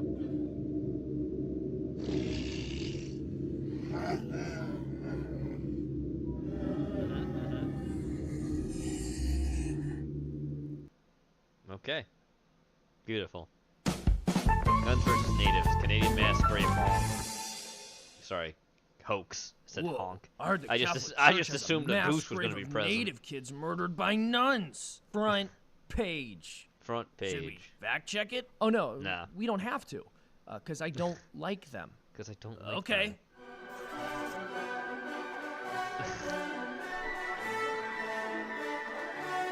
Oh yeah, we're gonna shoot all you kids there, eh? A. The Nunninator. Oh yeah, that's what you get for being indigenous there, eh? Hey. Die, ya native hosers. Wow, I can't believe they're doing that to Jenny's people. Hey, great reporting. Thanks. Very nice. Oops, that was a hoax. Oops. Sounds about right for journos. No? No? Whoops. Yep. There's Canada for you. In flames. Oops. Is that really how it happened? No, we didn't say whoops. Oh, thank goodness. Could have really damaged our network's reputation. Yeah. Do you suffer from moderate to severe blackpilling? Do you wish you could stay informed about the news without getting bogged down and depressed? Nope. Ask your doctor if The Loop is right The for Loop. you. The Loop is a daily newsletter that will keep By you Catholic informed Vote, okay. without bogging you down and depressing you. Look, It's I'm good. Prank call, Comcast Adam. This is also like 22 minutes. I'm speeding it up to 1.25. Fuck Thank you for this sending in the Hi, Trimester Adam. Bob. This Always is Dwight appreciate with it. So Yeah. I sent a tweet over to Com. We wanted to touch base with you. There we go. Okay. You said you had a you were supposed to have a tech out, and you ended up with a contractor who didn't fix your problem. Did you guys listen to the phone call where I requested the service? No, I don't have that recording in front of me. I'm from the social media department. I just saw the tweet, and Okay. my supervisor Right, wanted well, me to call you. I'd start with that because, I mean, this interaction with Comcast is extremely similar to every interaction we've ever had with Comcast. Yeah. And if you look at our notes that I'm sure you guys keep, on us, you'll understand the frustration. Yeah. But so, I mean, He's this started frustrated. with me you call, you're getting someone that doesn't really have training to do anything other than reset a box. Yep. And I knew, I mean, I'm a tech geek. I knew that it wasn't the box. I knew it wasn't a connection. I could tell it was a signal problem. I mean, I knew this, but... Oh, you got your meter out? It's a little easier than that. I saw it coming around in our alleyway over the week, during the week, and they just left lines hanging down in our alley behind the house. So now we have a bunch of cable wires that your car hits as it drives underneath them. Wow. And Con left them out, and it happened immediately after that. So it's not our box. So the lines are dangling down far enough that you hit them with your car? You could, an ant could. Oh, okay. You know what I'm going to do? I'm going to get so that's number one. Number two is, so I'm talking with this person, and I land up scheduling an appointment for 1 till 3 o'clock in the afternoon. Yeah. And then the day before, I get a call that says your tech will arrive, sometime between 8 and 12. Well, that wasn't okay because I had already taken off of work for the afternoon. But if I were to reschedule it, there's no way to get an appointment for the time that I had actually scheduled the appointment for. So I just ended up taking off the full day. Are you currently at home? Am I here right now? Yeah. Yes. I have a tech in the area. That's the reason I was calling. And I wanted to... I don't need to be home because this is a line tech problem. Okay, so again, I will send you to my supervisor. Please hold. Yeah, this is Mr. Valente here. I've been listening to the call. Mr. Valente. Okay. We have a technician in the area. We can get him out there. You're arguing it with us. I mean, if you have a problem with your service, our tech needs to be there to confirm that it's fixed or not. And that's what part of the problem is with you people. With me, people? Customers like you. We have a certain tier of customer. After repeated attempts to give them what they want, they keep asking for more and more. So we have a certain flag on your account. What am I asking for more and more? Well, the first thing is you're telling you're saying that you were scheduled for a technician to come out between 1 and 3 for a truck roll. Right. Well, the first thing is our truck rolls, our tech calls are only serviced out in 4-hour blocks. So you're lying. Oh wow. That's why you received the phone call confirming 8 a.m. to 12 noon. Did you pressure? And I listened to the call where you scheduled that appointment. You were very rude to him, and I'm not surprised he told you something. It wasn't to him, so you're listening to the wrong phone call. So you've never talked to a man at this company before. Are you talking about the call that took place at 10:50 p.m. on 5/29/15? No, it's way before that. Months before that. Okay, so you're not referring to this particular call. All right, okay, all right, let's move on from that, sir. So what do you want? Hold on, no, you just called me a liar when I am clearly not lying. I would like you to listen to the call at 5/29/15 at 10:50 p.m. Shut up! What do you want from us? So I can close the stupid ticket. What do you want? You want me to get a tech out there or not? So you want me to just send a technician out to see these cables that are supposedly lying? La, la, la, la, la. Just out there doing whatever and then never confirm with you if your problem is fixed. So you can call in tomorrow and be even more of an asshole to us because you still think you're entitled to something. Wow. No, I did not say that at all. Okay, all right. Well, just let's keep it real because I'm keeping it real. You're okay. Keep it real because I'm keeping it real. What do I want? I would. Well, I'd like our service to work. Well, it seems to be working just fine. You're able to tune into the television machine. Okay, but no, we still don't have a signal on a very large part of the channels we're paying for. Yeah, but we don't. I mean, we have a best effort contract with you, sir. We get as many channels ever contract for as how strong the signal is. If the signal can't be strong, then sorry, it is what it is. You know. No, it's an act of God. We don't control wavelengths and it's an act of stuff God like that make signals come through just how the customer wants it. We don't do that. That's an act of God. Yep, that's not what I asked. Laws of physics, sir.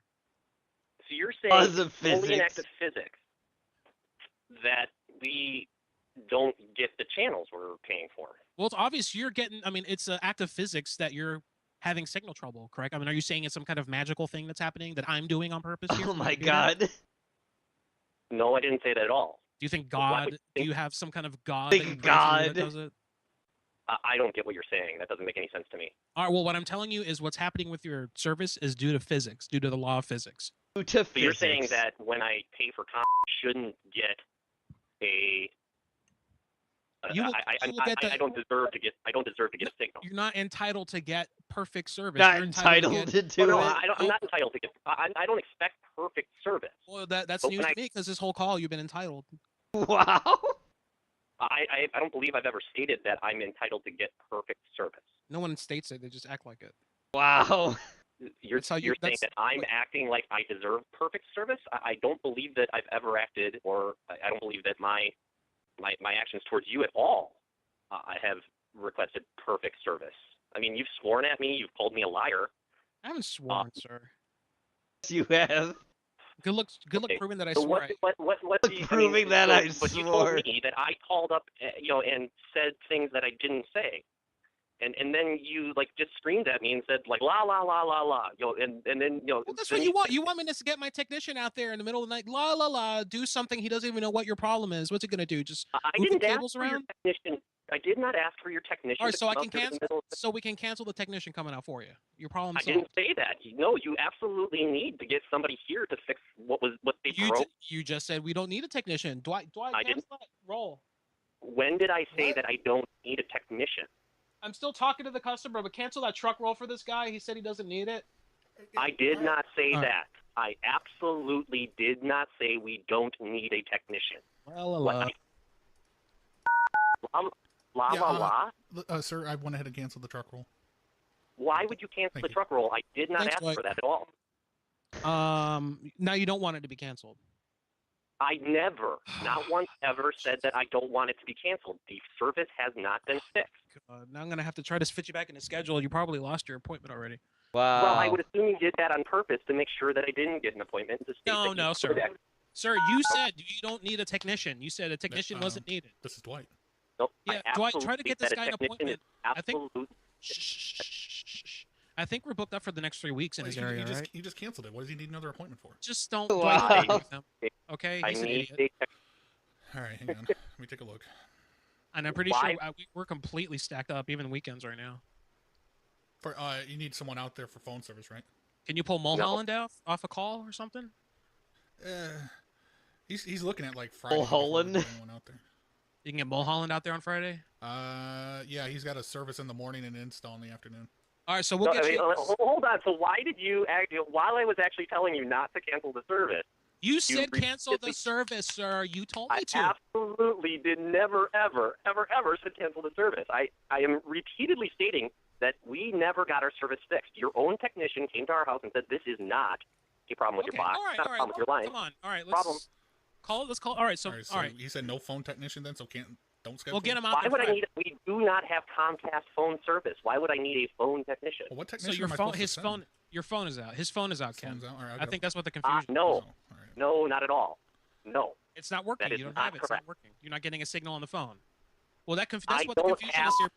We had this open as a data complaint, as a channel video. Check if he's got a dial tone. Yeah, can you check see if you have a dial tone on your phone, sir? Again, for the third time in the last minute, we do not have Comcast service. Oh, you don't? Okay, I'm sorry. All right, so we are. I'm confused. All right, so no problem. Look, we have some confusion here. We'll get you a technician coming out Friday.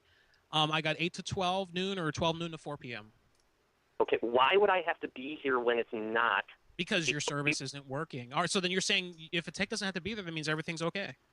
Yeah, no, that is not what we've said at all. Why are you trying to very actively twist my words to make them mean something that you seem to have in your head that you want them to mean? I have a problem. Your own contractor, the contractor you sent, after you had a person at 10:50 p.m. on 5/29/15 call us and promise that we were going to get a line technician out. Okay. They then sent a contractor out. The contractor came to our box, tested our lines, looked at the signals, and said, "You know what? This has nothing to do with it." It's so you already had a technician come out then. I already had a contractor come out. Oh, so all right. And then we already all right. Technician. Okay, so we canceled. Yeah, so then we canceled the technician coming out. You had a contractor out there. All right. All right. What? I don't understand what you're saying. Well, I'm following. You had a contractor out. You don't need the technician. Or no. You still need a technician. Okay. Because you're not getting all the. I'm gonna say the same thing now 10 times. But we don't. You don't need to be rude. Yeah. You have to be rude. I am not the person being rude here. Well, I speak English. You don't have to be rude, sir. Oh, just wow. I'm a manager. Okay. All right. So again, we called on 10/20 or 5/29/15 at 10:50 p.m. and we talked with the lady. All right, sir, can you hold a second? Let me talk to the supervisor. I think I got this, and I can square it away with him. Just hold a second. God, all right, yeah. So I put him on hold. such a So, bummer. so what the fuck is his problem? He says he's got wires hanging. Isn't that a customer issue? Yeah, I mean, if he hit the wires and he brought them down, it's on him. Yeah, he said very clearly he hit him with his car. He needs to call a private electrician. Yeah, I mean the wiring's his problem now. If we send someone out, that's $100 fee. Yeah, that's his outside wiring that he needs to get fixed. Hey Dwight, it's Morgan here. Me and the other customer service reps that have been listening, we think you should definitely just charge him an extra fee. We're definitely charging him. We're charging him for the canceled truck that he just canceled last. So let's roll the tech. Yeah, and make sure he knows. Don't tell him there's a charge. Don't tell him there's a charge, and he'll get a surprise on the bill. We don't have to deal with him anymore. So I'm gonna go to this guy's house. We're gonna put him back in. Hang on. Hello, sir. Yep, I'm here. Yeah, I think we all figured something out on hold that might work out for you. Yeah. What is that? What did you guys discuss while you're on hold? Okay, well, what you're looking at is an outside wiring issue, and it's past our demarcation point. So you need to call a private electrician to handle that. Okay. All right. You're telling me that when COM came out a week and a half ago, not by us calling or anything else, but they were doing work on outside lines outside other people's home a half a block away from me, that I need to call my own personal electrician to rewire COM lines that were knocked down by COM technicians a half a block away from my house. Yeah, great. You got it. Yeah, okay. I guess we can go ahead and close this ticket out then. It's another one for the blue team. I'm gonna close it. Yeah. Put down customer satisfied. Satisfied. Service reinstated. Customer to call. Private electrician. Estimated cost repair $492. Okay. What's the code for the cancel truck fee? Let me look at the latest. So It is last time I put the wrong code down, you yelled at me. I got wrote up. 601 HGF. All right, I got it on there. And make sure his $36 fee is on his next statement for late notice canceling of truck roll that he did with me over the phone. All right. All right. All right, I got it on there. All right, sir, we good? Absolutely not. Nothing's been solved. Here we go. Here we go. Now what is it? What do you need now? What now, sir? The same thing you called about. Absolutely the exact same thing. So what were you calling about then? We don't have a signal. Our TV doesn't work. Yeah, that's physics. That's physics, No, I do understand quite a bit of physics, but I would disagree with you that that's actually what the problem is. With all due respect, not as much as we do, sir, because we work in the business of physics every day. Oh, okay. Yeah. Yeah. Mm-hmm. Okay. Well, no, I still actually need someone to fix, the issues we have. Well, I got a lot of shit I got to do. I'm out of this call. You handle this fucking asshole because you upset him, sir. He just got divorced, and you've upset him. I would assume that it wasn't particularly just me that upset this person. But so are you going to be there like the next hour or so we can have a tech come out to your house? I'm more than happy to do that. I would hope that they don't. Are you going to be there, or is like your wife or somebody like that going to be there? I can be here, but again, it's close to 10 p.m. Mm-hmm. It's a strange time. Well, it's probably going to be midnight because I'm going to have to get a tech out of bed. Well, okay, again, I have not asked for that. Well, according to him, you were asking for special circumstances. It was all me, and you wanted it done now. When did I say that? He told me that. He said that you were requesting your unreasonable requests. You want to text out when you want them out, not when they're available.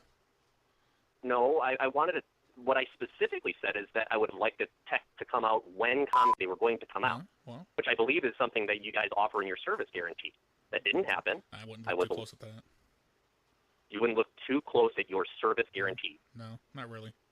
I wouldn't be there. Well, I detect a little disdain in your attitude towards me. You got a problem against white people? Do I have a problem with white people? You sounded a little racist there, sir.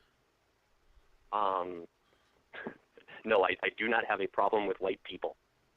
Good. I have absolutely no issue with any racial group. Good. I don't. My disdain is a little bit for the Comcast guarantee, but okay, I will be happy to greet a technician if they are indeed going to come out. I will be happy to stay up. What time can I expect? He's going to be out about 11 p.m. Oh, okay. And we'll have him come out. He's going to go clean the wires up first that you hit with your car, and we're going to take care of that bill. And then he needs to come in and he needs to verify that your service is working. Did anyone say that I hit these things with my car? Well, you said that you, when you were pulling it, you were hitting it with your car.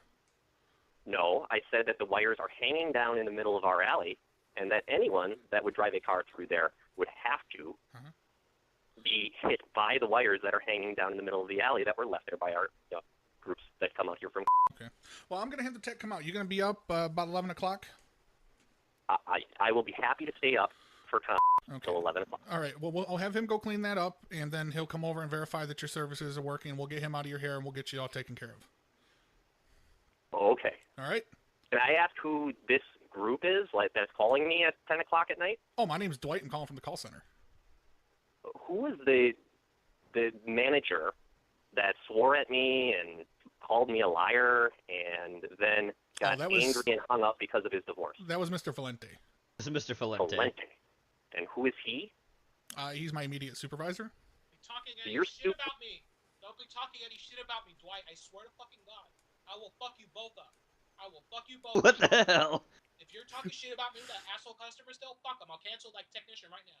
Matter of fact, I'm canceling. Sir, I'll go ahead and get that tech out. I'm canceling it. I'm canceling it already. Don't worry, sir. I'll call the tech. We'll have someone out at 11. Okay. Well, I appreciate it. All right. Thank you. Bye-bye. Cancel. That sounded so great. It's one of my most fun pranks I've done in a while. And the best thing is we're going to call his ass in about an hour or so. Confirm. Wow. Have Lama confirm he's on the way. Yeah. Lama will call us. He's on the fucking way. He's on the way. And then SCP-049 has expressed frustration or remorse after these killings, indicating that they have done little to kill the pestilence, though will usually seek to then perform a crude surgery on the corpse. Oh no. These surgeries are often result in the creation of instances of SCP-0492. So this so-called plague doctor, how many was it really kills? And how terrifying will it be? Hello everybody, I'm the Rubber. Today, we bring you a SCP Foundation Euclid class object, SCP-049. In SCP Foundation, which SCP is your favorite? Let us know in the comment below. SCP-049 is a humanoid entity, roughly 1.9 meters in height, weight 95.3 kilograms, which bears the appearance of a medieval plague doctor. While it appears to be wearing the thick robes and the ceramic mask indicative of that profession, the garments instead seem to have grown out of its body over time, and are now nearly indistinguishable from whatever form is beneath them. X-rays indicate that despite this, 049 does have a humanoid skeletal structure beneath its outer layer. While SCP-049 is generally cordial and cooperative with Foundation staff, it can become especially irritated or, at times, outright aggressive if it feels that it is in the presence of what it calls the pestilence. 049 will become hostile with individuals it sees as being affected by the pestilence. If left unchecked, it will generally attempt to kill any such individual. It is capable of causing all biological functions of an organism to cease through direct skin contact. How this occurs is currently unknown. There was one record show 049 quickly closed the distance between the subject, killing the subject with a touch of its throat. 049 has expressed frustration or remorse after these killings, indicating that they have done little to kill the pestilence, though will usually seek to then perform a crude surgery on the corpse using the implements contained within a black doctor's bag it carries on its person at all times. While these surgeries are not always successful, they often result in the creation of instances of 0492. 0492 instances are reanimated corpses that have been operated on by 049. These instances do not seem to retain any of their prior memories or mental functions, having only basic motor skills and response mechanisms. While these instances are generally inactive, moving very little, and in a generally ambulatory fashion, they can become extremely aggressive if provoked, or if directed to by 049. Despite these alterations, 049 often remarks that the subjects have been cured. SCP-049 was discovered during the investigation of a series of unknown disappearances in the town of Montauban in southern France. During a raid on a local home, investigators found several instances of 0492 as well as 049. While law enforcement personnel engaged the hostile 0492 instances, it was noted as watching the engagement and taking notes in its journal. After all of the 0492 instances were dispatched, 049 willingly entered Foundation custody. 049 has spent a considerable amount of time studying and performing surgery on the various mammalian corpses it has been provided. It will routinely spend several days performing surgery, and then, regardless of whether or not the corpse becomes an instance of 0492, spending several more days documenting its findings in a thick leather journal stored within its doctor's bag. It will often seek to share its findings with members of Foundation staff. According to one record, 049 spent several days operating on the orangutan, reanimating it several times. However, 049 appeared to be discontent with the results it experienced, returning to the creature 3 times after its initial reanimation for additional work. After it was unable to reanimate the corpse a 5th time, 049 turned the corpse over to Foundation staff for incineration. As time goes by, on April 16, 2017, as Dr. Raymond Ham was entering SCP-049's test chamber to conduct another routine interview, the entity began to grow anxious and asked Dr. Ham if he was feeling well. Following protocol, Dr. Ham reminded 049 that the interview was required, after which the entity became hostile and attacked Dr. Ham, killing him. Due to a lapse in security protocol and because Dr. Ham did not activate the in-chamber emergency system, Dr. Ham's corpse was not discovered until 3 hours later, by which point 049 had converted it into an instance of 0492. I hope you enjoyed today's video. Have you ever heard or encountered any paranormal event? Moving on. Let us know in Treemaster Bob sent this in. There's a lot of uncertainty going on. Just a lot of stupid people doing stupid things, and money's going crazy, and seems like every day just people are getting more ridiculous, and things are getting more ridiculous all the time. But you know, things have been pretty ridiculous for a long time. Just now we're just more aware of how ridiculous they are because we'll have access to more of the ridiculousness that's going on. So it's all stupid. It's always been stupid. It's always probably going to be stupid. Won't be real dumb. So I just hope it takes some time to just look around this world and go, well, this place is pretty cool. This life thing is pretty cool. Pretty In spite of all cool. the stupidness. Okay, so hope you're enjoying your stupid life. Appreciate it for what it is. Okay. We'll see you around. Okay, bye. There he goes. Never forget. He said, Frogs on the no, sun. he didn't. He has not withdrawn. He said, I withdraw this truth. It's not a truth. Can he withdraw? And if that's how COPE gathers material, no wonder they are where they are, but he has not withdrawn. Honorable Member, thank you very much. I have asked the member to withdraw. That's the first statement he made. I again asked him to withdraw. He did. But given that you are raising a concern, I will again check the Hansard. Can, for now, the honorable member proceed?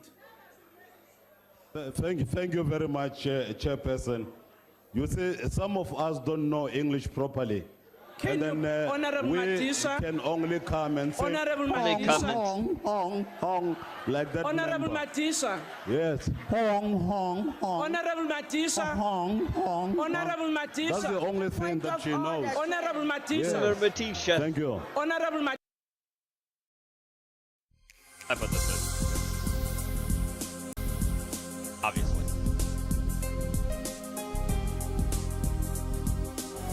Up and rowdy, dessert, ring girl. Dessert is the young lady who brought all the attitude at the weigh-in. Yep. I like that. And Dessert always brings the energy. Another notorious, frequent flying ring girl here. Yes. I swear to God, there's 75 ring girls tonight, Robbie. There's a lot of them. I think the costume changes are throwing us off as well. A little bit, but I feel like I've never seen the J-Lo. I think that's like a J-Lo inspired. No, she's been in there. Oh, she has. Okay, number 3. She's been in there. No, she got ejected from the building. She got ejected from the building. I kind of like the costume on that. Yeah. Great costume. And she looks fun. She looks like she would be a good time. Like the party. And here come the ring girls again in between. Strong group here. What do you look for in a ring girl when you're voting? Well, I tend to be like a fan of the posterior. The posterior What does that mean? region. Ass. Okay. What about you, Jerry? I judged the ring girl contest a couple times now. I think I'm doing it again tonight. I look for crowd work. I look for them getting the crowd engaged. That really touches me. Number 10 is dessert. Now you like dessert, Doug's correct? I love dessert. I haven't had it in a few months. Now she's very modest. Now she is covering up a little bit with ass chaps, but still showing just enough. Who's going home with $3 grand right now, Frankie? Dessert. Dessert! Dessert, one of my favorite things in the world. Robbie Fox here, There we Roughing go. Ready commentator and ringside correspondent. If you're new to the channel, make sure you subscribe. New videos every week, and go to watchrnr.com for the latest info on our upcoming events and how to find out how you could be the next fighter in the Rough and Rowdy ring. Anyway, moving on. Here we go, Struggs, and listen.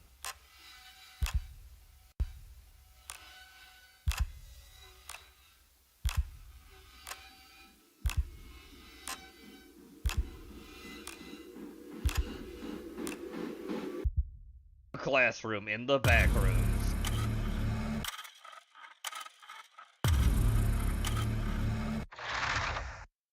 Spooky.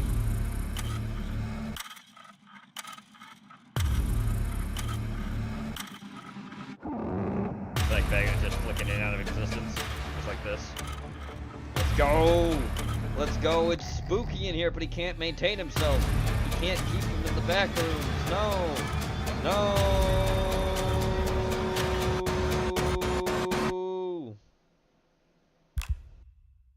Procedural horror.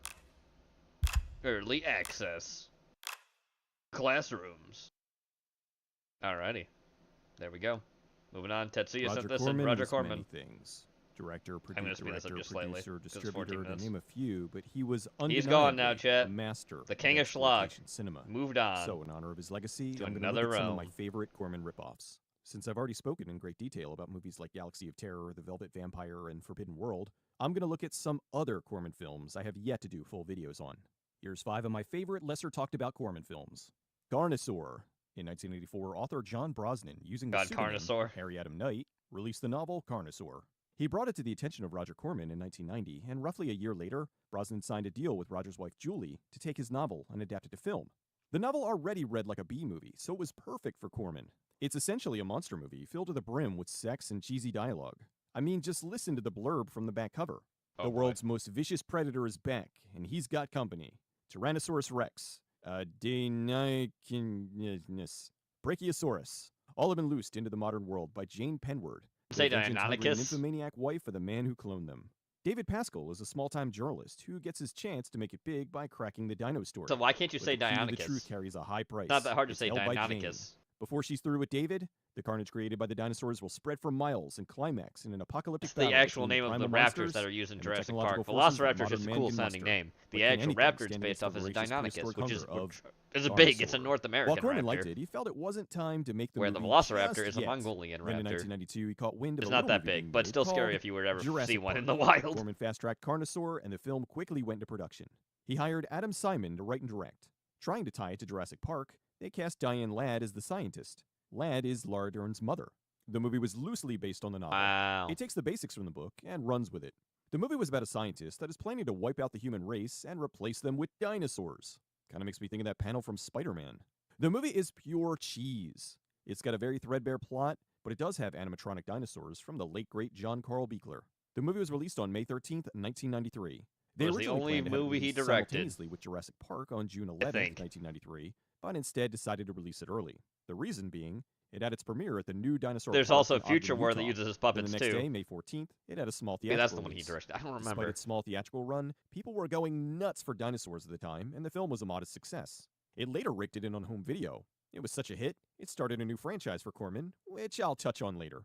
Strange to think the novel Carnosaur predated Jurassic Park by 6 years. Oh, it It's predated undeniable that Jurassic Park. shares many Wow. of the same plot elements as Carnosaur. So much so, I don't think it's outside Didn't the realm know of that, so it possibility actually to think that predates Crichton Jurassic read Park. Carnosaur That's and decided funny. to do a more serious take on the same story. So in essence, Wow. Jurassic Park is It's the actually the ripoff of ripoff? Carnosaur. Carnosaur is not Wow, available for I didn't streaming, know and that. it's only That's available funny. on DVD. Body Chemistry.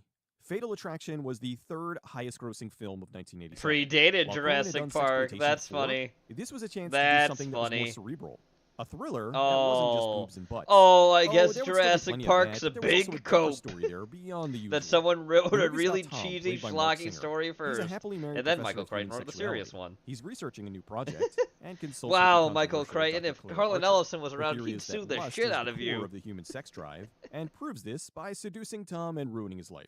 Claire then does all kinds of things to manipulate Tom and play him until he finally goes insane. So the parallel between both movies is the cheating husband and the psychopath. The director Christine Peterson previously directed the 1988 horror film Deadly Dreams. It is She true, worked with the Nathan. writer Most to of the time, add it's not about BDSM who into did the it first, script it's who did it the and best. make it more erotic than Fatal Attraction. Personally, I think this one is much more believable than Fatal Attraction. Singer does a very good job of playing the manipulated husband, and while what his character does is absolutely wrong, he doesn't deserve what happens to him. The movie was such a hit, it spawned 3 sequels. They followed Wow. Dr. Archer, each time played by a different actress, going from place to place to find a new guy to manipulate. Titties. It's an interesting series that isn't the usual late-night Cinemax fare. Years ago, on my old podcast, Retrodrome, we talked in pretty great detail about all 4 movies. Wow, shameless On a plug side note, indeed. Christine Peterson directed Leonardo DiCaprio in Critters 3. Oh, was is his that first right? movie. He did, Body huh? Chemistry. Oh, is that right? You mean the movie Leonardo says, no, that's not my first movie? Yeah, I know it. Isn't We available for all streaming, know it. and He it's hates only it. available on DVD. Hates the fact his Strip first teaser. movie in the While industry is a Showgirls did horror not do film. particularly Because well at the obviously box that's office, low it was a grade huge trash. news item for a while, and even inspired its own Hollywood ripoff, Striptease. I never which also did forgot, and poorly. I never However, a will. film that did not do poorly was Stripteaser. The movie was shot in 14 days and released on July 11th, Oh, wow. 1995, a few months before Showgirls. It was about a blind homeless man that takes an entire strip club hostage. As the movie goes on, we find out there is more to the Tommy blind Wiseau? guy than we initially thought. The film recycled some footage from the director Dan Golden's other film, Naked Obsession, from 1990, which also starred Maria Ford and Rick Dean. The movie has Linnea Quigley in a small, uncredited role. Wow. R.A. Mihailoff played the character Little. He was Leatherface in Texas Chainsaw Massacre 3. I was chatting with him at last year's Sci-Fi Horror Fest in Vernon, New York. Tickets are on sale now for this year's event. Come see me Another there. shameless And plug, he was Cecil. telling me the proper Damn. way to make my own potato chips. The strip club in the movie is called Zipper's Clown Palace, which apparently is based on a real club in LA called Jumbo's Clown Room. The movie is very sleazy. It's about bad things happening in a strip club in a horrible neighborhood, and it feels a bit closer to reality than something like Striptease. Showgirls was the more trashy Hollywood version of Vegas debauchery, and yes, I love it dearly. In Stripteaser, Maria Ford is genuinely good, and this helped to propel her into making a ton of low-budget sexploitation films like course. I Like to Play Games 2 and The Showgirl Murders. The movie also has an amazing ending. Stripteaser isn't available for streaming, and That's it funny. was on DVD, but it's long out of print. Piranha. Jaws is often Joe considered Dante's the movie. first blockbuster. It was the highest-grossing film of That's one of 1975, one of Joe pulling in Dante's over movies. $272 Piranha's fantastic. million. Keep in mind, the average movie ticket price in 1975 was He knew it about was a $2. Jaws ripoff when he made it, but was he the still made highest-grossing it. film of all time, until a few years later when it was defeated by Star Wars. Big studios were doing their own knockoffs, like Orca and Alligator. Corman decided, instead of going with another large predator, to go with the vicious carnivorous fish, the piranha. Not The really movie that was about vicious. a river that became infested with genetically altered piranha, who That's would why eat they kill more, anyone though. or anything that goes in the water. Joe Dante was an editor for Corman, and in Yes, he was. 1976, he co-directed his first film, Hollywood Boulevard, with Alan Arkish. But the real Corman was one impressed is with his work, first directing and role moved is him to Piranha. co-director for Piranha. Future visual effects Oscar winners Phil Tippett and Chris Wallace worked on the film. Tippett designed the fish, and Wallace did the prosthetic body parts the piranhas would chew on. The movie was Hell released in yeah. August of 1978, a few weeks after Jaws 2. Critical reviews were mixed, but the film did quite well. The movie did well enough that a sequel was greenlit. and James ended up being Cameron. the first film that James Cameron ever directed. Wasn't There's a happy lot about more to that. story, which I'll talk about at another time. The movie was remade in 1995. Where as he a decided to made-for-TV watch film, episodes of The and Outer then in Limits and 2010 claim it was a got dream larger about a budget metal remake. man. The remake then got a sequel. Yeah, James, no one although the believes you. remake sequel Harlan was didn't its own believe story you, and you not a lying remake of sack of Piranha shit. 2. There were countless Jaws ripoffs, most of them involving sharks, and Spielberg said that Piranha was the best of them all. Piranha is currently on Tubi and a bunch of other streaming services. You can also pick up the beautifully restored Blu-ray from Shout That's cool. Factory. Carnosaur 2. So I spoke Boy. about Carnosaur and how it was a ripoff of Jurassic Park. So you would think that Carnosaur 2 would be a ripoff of Jurassic Park 2. And that's where you're wrong.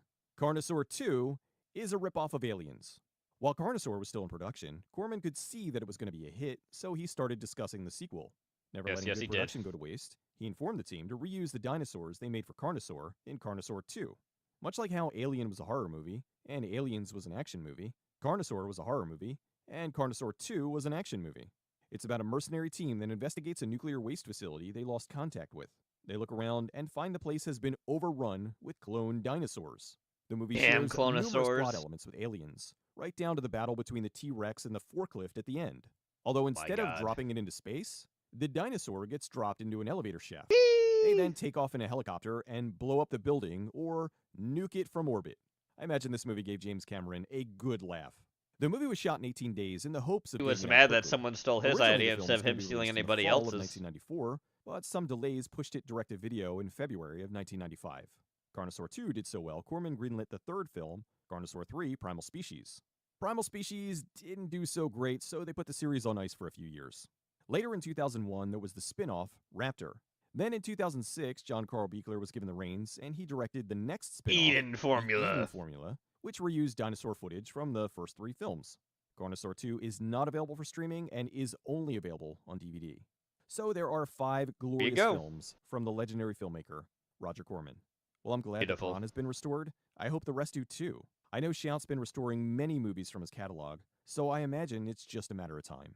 I'm working on a video to properly honor his legacy, but that's not something I can crank out over a week like this. Hey man, so fucking Joe Downing want to do a movie called The Man with the Kaleidoscope Eyes for Roger Corman. Who knows if that's ever going to get made? It's hard. You have no idea how much it's hard to go to the scope of what he actually did for the, just Hollywood in general, for everything. Everything he's done. Audience wants to see. For a golden age of Hollywood. How to keep for a budget real. From spiraling out of control. In 1964, Roger Corman did The Intruder, the first and last film of his to have a heavy-handed message. It was also the first film of his to lose money, although it later made it all back and then some on home video. Anyway, when asked about this, Corman said, "What I learned was this. It was a subject the public didn't want to see. It was too much of a message picture. After that, I changed my style. I'm going to do films that are entertainments, and beneath the surface or subtextually, if there's a theme or statement I want to make, it'll be there, but it'll be beneath the entertainment." 60 years ago, Corman figured out that message films were fine, but you had to deliver the entertainment first and the message second. Hollywood, once again, you should be taking notes. No, they never will. Lumburn. Anyway, moving on. Nathan, you sent this in. Spooky time. We'll watch the other one you sent in next week, though. Just I was already running late, so I just put this one in.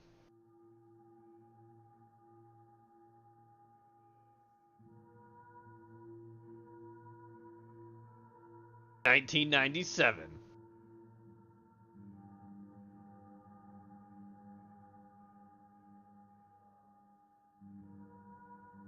Doubted into English. Say dubbed. That's how it goes with those unexpected encounters. From Spanish television, on the other hand, there aren't enough clues of interventions and open signals or documentaries that have never seen the light. One could even think that Iberian materialism hinders inquiries into the inexplicable, motivating investigative spirits. However, the Antena 3 channel of Spanish television aired in 1994 in its attempts to reveal the most remote corners of the kingdom. A quick documentary carried out by historian Javier Solís de Palazuelos and presenter Amanda Eraz. The production team ventured into the mountainous and rugged areas east of the city of Lugo, about 15 miles from the main urban center of the region after Santiago de Compostela. The program intended to visit those lost and nearly extinct villages, where a few dozen shepherds and farmers still kept the localities alive. In their eagerness to discover those forgotten corners of Spain, their journey entailed a slow walk from villages where modernity had managed to arrive before it ended in abandonment. There, one could observe some electrical connections, and the streets still seemed to bear traces of car traffic, possibly all related to holiday and tourism activity. But Javier and Amanda wanted to venture into places where time had truly eroded homes for 100 or 200 years. That's how they found houses that no longer even belonged to traceable communities. All of them at some point were part of a village, but at the time of the documentary, they were strangely isolated.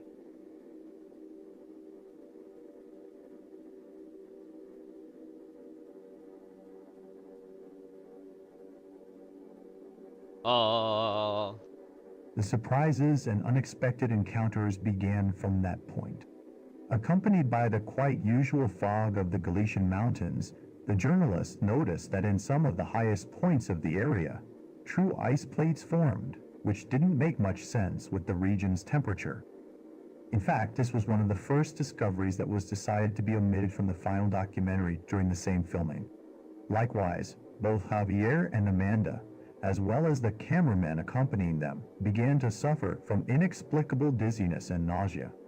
Jorge, who carried the camera, picked up these small blocks of ice more than once and noted that strangely none of them melted as they should have upon contact with a human hand, much warmer.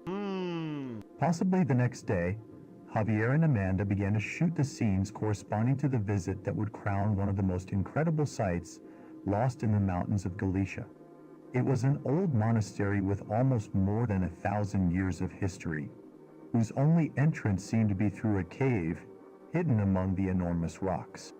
Perhaps this was planned in the context of the Arab invasion of Iberian lands. All Catholic religious figures had to keep themselves safe from any attempt of devastation in their community. After crossing the cave, the site turned out to be a wonder in the eyes of the journalists. It was not just a simple monastery, but a true sacred village where many religious congregants possibly carried out their daily activities beyond religious seclusion. In a remarkable state of devastation, chapels, a couple of watchtowers, houses and buildings that could have been used as markets or offices could still be identified. Nature had taken its toll, consuming everything in its path, as well as the low temperatures which, at higher altitudes, kept some areas covered in intact snow. It all seemed like a historical visit, full of interesting facts reflecting part of what men and women had experienced there almost 1,000 years ago. Ew, mold. However, some strange things began to cast doubt on the theory that it was just a monastery. Inside corridors and ancient churches, Javier and Amanda found statues that at first glance could have made some reference to the Virgin Mary or angelic entities. The detail of the erosion on their figures sometimes gave the ominous sensation that their faces took on more than terrifying forms. Oh no. But a thorough examination revealed something quite particular.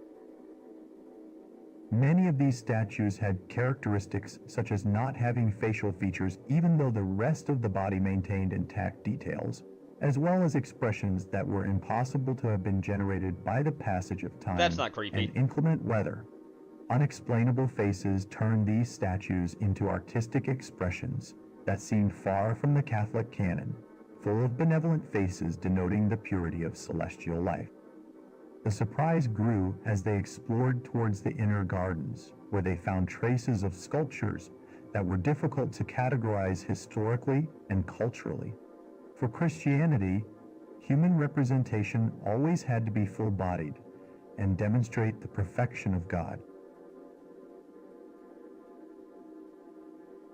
In contrast, these were scattered erratically even beyond the walls that delimited the monastery, and most of them represented the figure of a huge head, very different in aesthetics from those made by Arab sculptors around the 11th century. The rarity of this phenomenon was accompanied by strange deformations in the faces that seemed to have been conceived in the same way as the sculptures found within the monastery. A small documentary that was intended for tourists and even playful purposes led these two journalists to accidentally stumble upon ruins strangely unknown in Spain. Well, damn.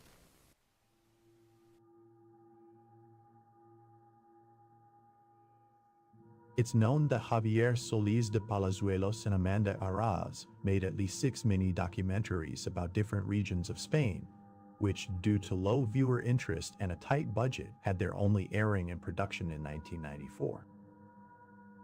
These have no digital backing on the Antena 3 website, and the one filmed in Galicia belongs to Amanda Arras's private collection, who later commented that the sculptures weren't the only strange thing they found in the mountains.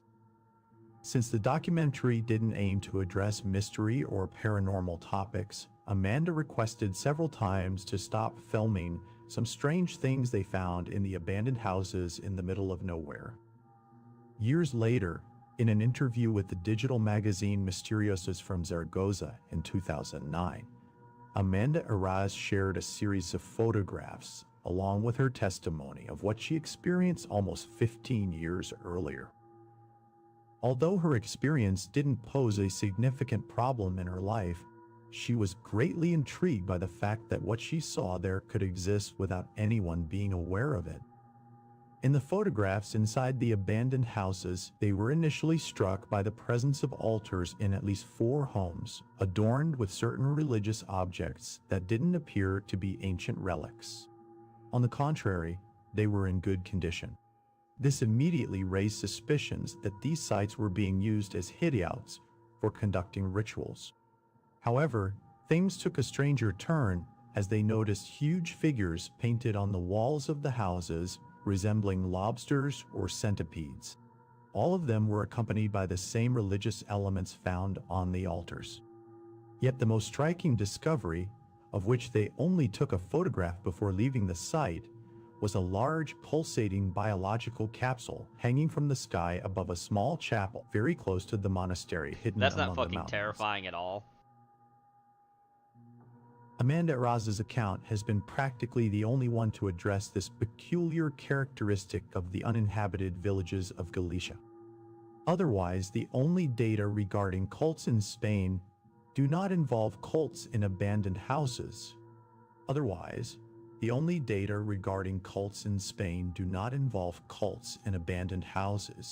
Extreme Catholic fanaticism, or any connection to insects.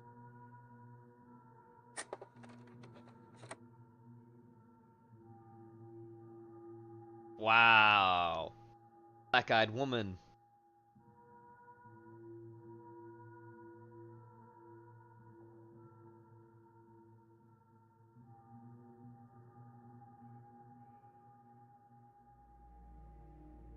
If you'd like early access to my YouTube videos, you can support me with just $5. Let's have some etymology with idiocy.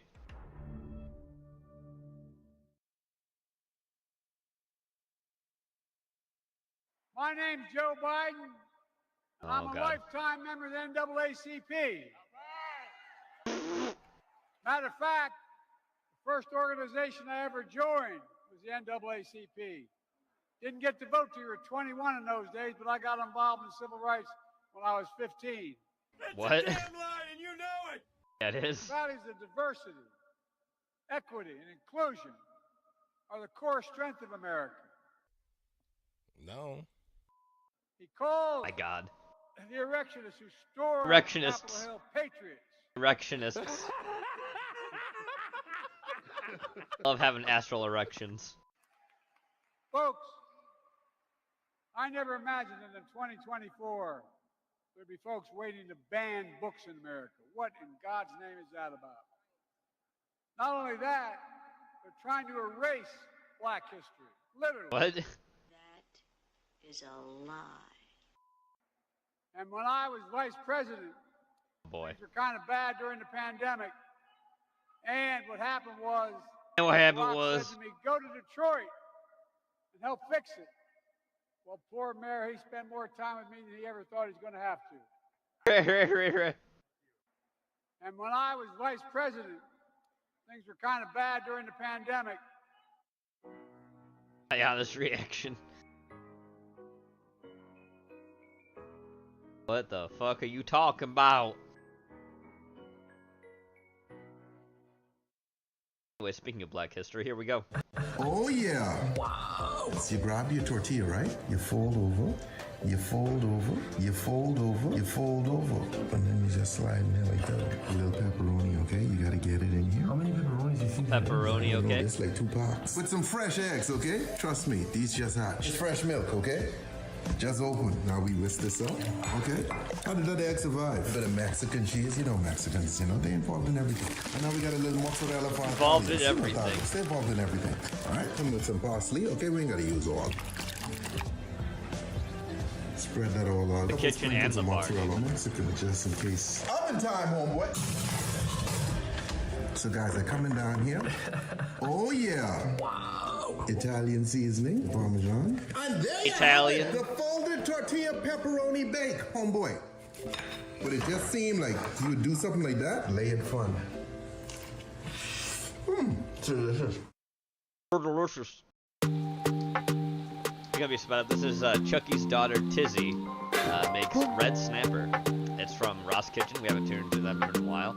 Let me just do this real quick. Good afternoon from sweet Jamaica. I'm here in Portland. Here we go. At Freelance Chucky's Yard, and tonight we are cooking up some red snapper. Here we go.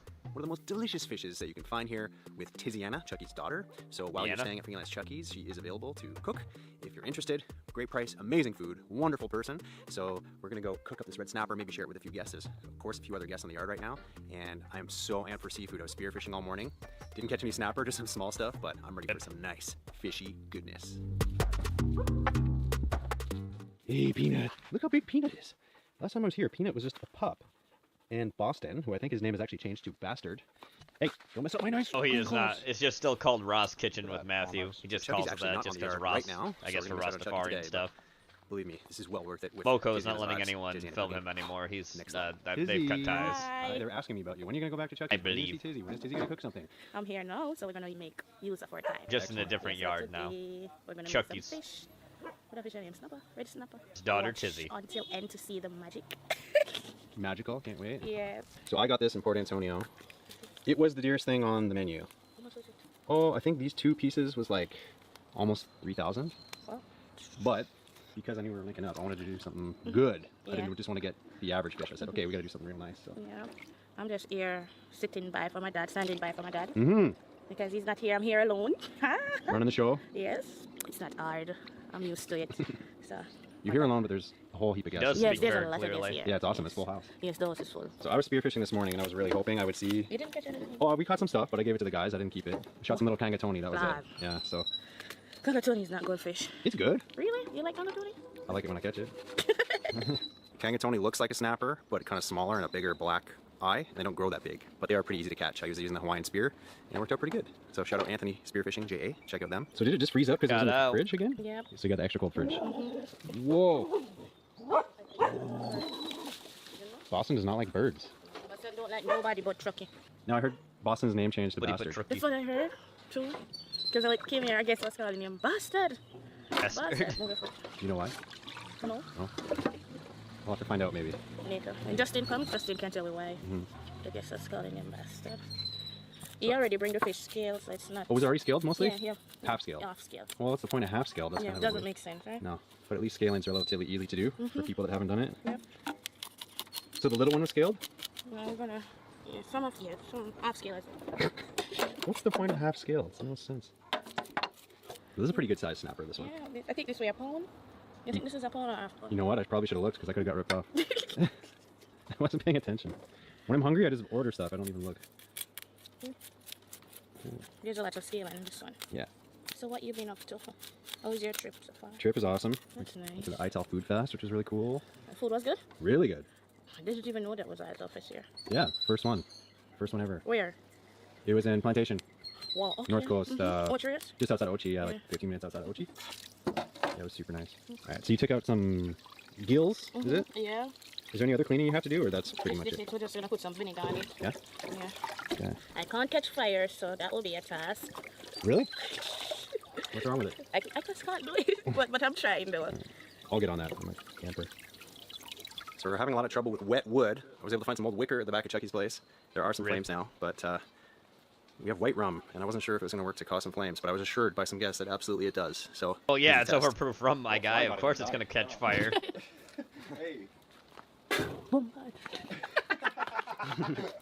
Once you get the taste of it once, then you go, What do you oh, this ain't mean, so bad. fucking white rum? Well, he So doesn't know Boston, it's overproof you've apparently rum. been It named was like bastard. the Ray and nephew. Just because you did some dastardly That behavior. shit is. So we Of have course, it's some gonna cause fire. greens and some Will okra, rum? Yeah, of course some it is. It's pepper, alcohol. Scotchy. Alcohol, some of course, is gonna butter. cause fire. Okay. More so Fish if it's seasonings. overproof Classic alcohol, Maggie. which means Everybody Anyway. loves Maggie. Everybody loves They're Maggie. gonna Sure. give me a promotion. Yeah. Yep. Sponsor. Yeah. Tizzy. Also, Please, speaking of thank you. alcohol, I'm not drinking tonight. So we're just because, gonna chop again, up pepperoni I was here kind and of then late stir in fry starting it. the stream, So so I stuff didn't make the myself a fish. cocktail. We're I gonna don't wash have any it, beer. we're gonna wash it. So, Just pop chop. Yeah, that's pop okay.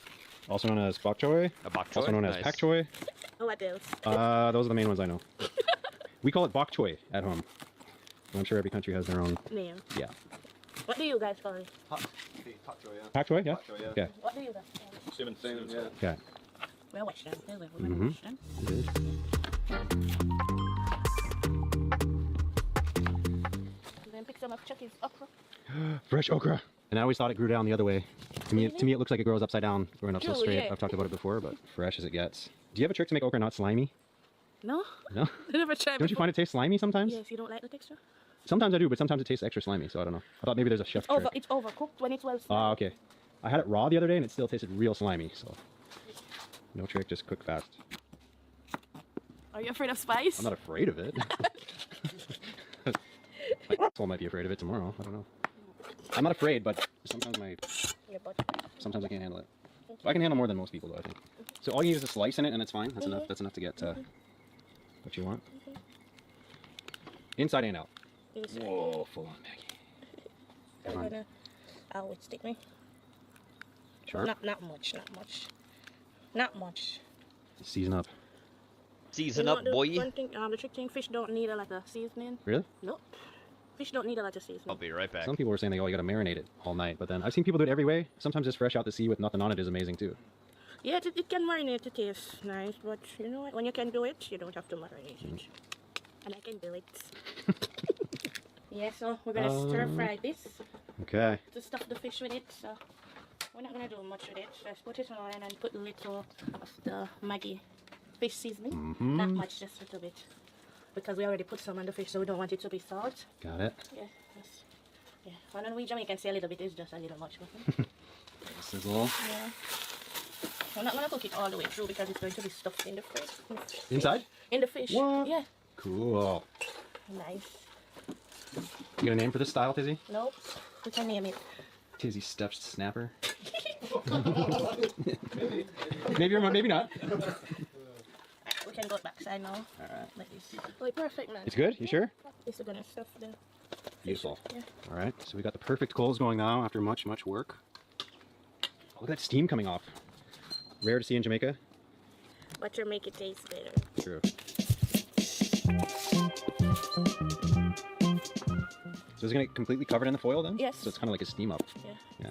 Oh, we were just putting some butter inside to give it a little more taste, like this, nice, and steam on it properly. Rain is coming. Should I cover the fire? Yes, please. Safety first. Ooh. So you almost just steam it so it can fit inside. Yeah, and true fish easily cook. We just want to do this so it's half cooked, so everything cook on one speed. Look at that butter melting out the top. Chucky's new cat is insane. What's the mom's cat's name? I don't know. Your name is Cat. The little guitar. The mama is nice and... See, you're not even just a spaz. You have to wrap it with a little foil because we want it to steam properly. Okay. So you want to keep all the juices in that you can. Keep it all together. Got it. Okay, so big fishy first. Look at those nice coals. Is that enough? Yes. Do you want me to give it some more? Some more fire? Yeah, because the one side's not quite catching. Alright. You want to? Pour some more rum on Rain's it. falling. Yep. Beautiful green Portland. This is why, right? And we're in the rain cooking fish. Hope nobody gets sick.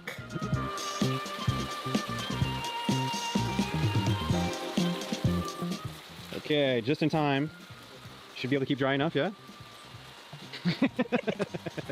Wow. So we just beat the rain. Yes. So now what's the technique? What, we just wait? We just wait and turn it until maybe 15 or 10 minutes and we're finished. 10, 15, that's it? Yes, and then we fry some plantains and that's it. Awesome. Just have a foot. Yeah, what happened to your foot? I ring it in the middle of the road and I fall and a car was coming, so I have to move real fast out of the... Freak accident. Yeah, Oh, hi, let me sorry. show you. Oh my god. Yeah, it's a little thick. It was worse yesterday. Well, don't work too hard. No. All right, we'll let that fish cook, and then we'll check back when you flip. Yes, when we're flipping, then we check that. Okay.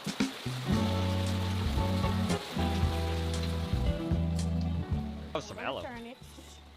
It was a succulent. Nice and Anyone hot would have been happy. Oh, oh. I can flip them. Okay. This one is so hot. Puppy! Whoa. Oh yeah, okay, you know it's nice, you can hear that sizzle the second you turn it. And then we're gonna wait again, and then by the next 10 minutes. Can you tell by touch if it's done on the top, or? Can smell it, you smell it? Yeah, true. Soon finish. Ready, fire, aim. They're trying. It's actually way harder than it looks, and that bamboo when it's that long is crazy heavy. It's heavy, yeah? Chucky does it in 1 second. Just... We need to do a video with Chucky on a how-to tutorial on this. How are we doing, Tiz? You're doing fine. Finish him. Come here. Full combat jokes. I think we just need a better fork on the end of that thing. Even the duck's laughing at it. What? Yeah! Yes! For the win. So much harder than Respect. I warmed it up for you. Respect, son. How's your arms feeling? You feel the burn? Better now. At least I'm not holding that. Deep burn, so good deep. though, huh? Oh yeah, perfect. Good job, gentlemen. Okay, Tizzy, we made some progress with the coconuts. Some. Ooh, white hot coals. Now I can smell it coming real nice. And those white hot underneath. Seems good to you? Soon finish, okay. This is classic Jamaican style. Just about 10-15 minutes. 45 minutes later. It's so hot. We're so done. Yeah, not like we're in a rush. We're just here trying to knock down all these brown coconuts. We've got to knock a few that don't explode, right? Wow. Yeah. That was Nona fruit. Yeah, pigs kill more people than sharks. Stinky fruit. So I'm told. Yeah, if you get the nice fork, you can pick the Let's try and real exact hard. spot. Isn't that what they do with Aki? Tiz? With Aki, they have a fork one. Oh, I thought that was it. Watch out, man. I really don't want to knock you. Watch out. Okay. There it is.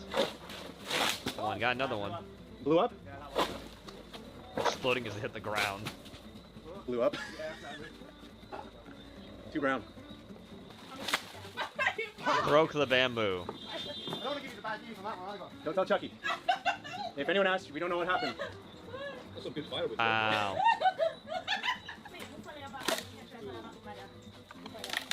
I think it's over. I think the dream's over. Bye. Bye. Bye. Oh, so we got two good coconuts. There you go. Bye.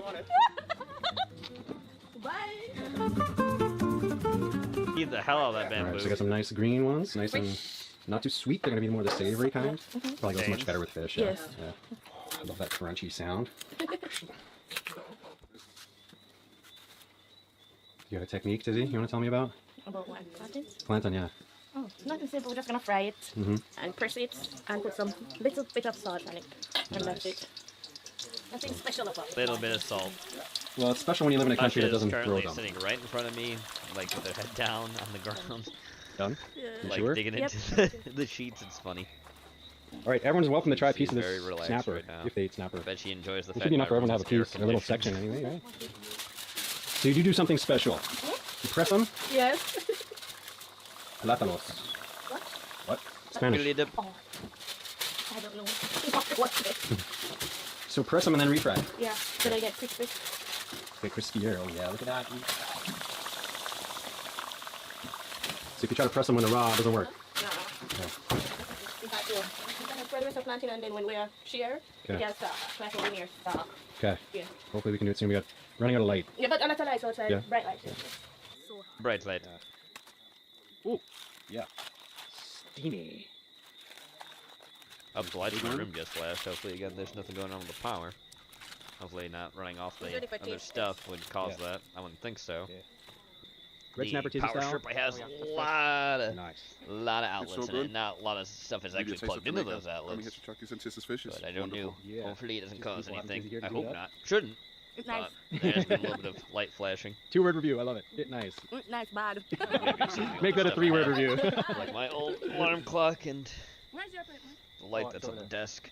Maybe that is also causing issues What? with the Yeah? fact Haven't you been here for a of while, having though? the air Oh, just didn't come conditioner around plugged yet. into it. Just I mean, jump my around. computer chargers are in there too, so Yeah. maybe. Hello. Oh, no, wait, bok choy. Sorry, pop chow. But it should be fine. Pop Because chow, that is aka bok choy. very That's what we call it new too. and, good. So not callaloo. Okay. Bok choy, pop chow.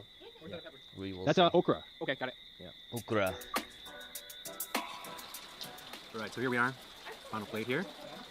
You got Share an the snapper outlet with that everyone. It actually You got does people plug from all over the into. world saying Chucky's, Belgium, Denmark, England, Scotland, Canada, USA, Jamaica. Should be. Thank you to Tizzy for cooking this up. Out, so it can actually be plugged in that. And But it's thanks not to the the same real power service grid as well, as the rest of the room here, which is weird. At least it doesn't seem So to be. meaty, so steak-like, very lean fish. You can tell why it's a little more dear compared to the other ones. Almost twice the price of certain fish that you get. But still reasonable. Yeah, just a great, fantastic dinner. We got a nice crunchy, oily seasoned pop chow. Still nice and crunchy, not overdone. Pop chow, bok choy, pak choy, whatever you call it, wherever you're from.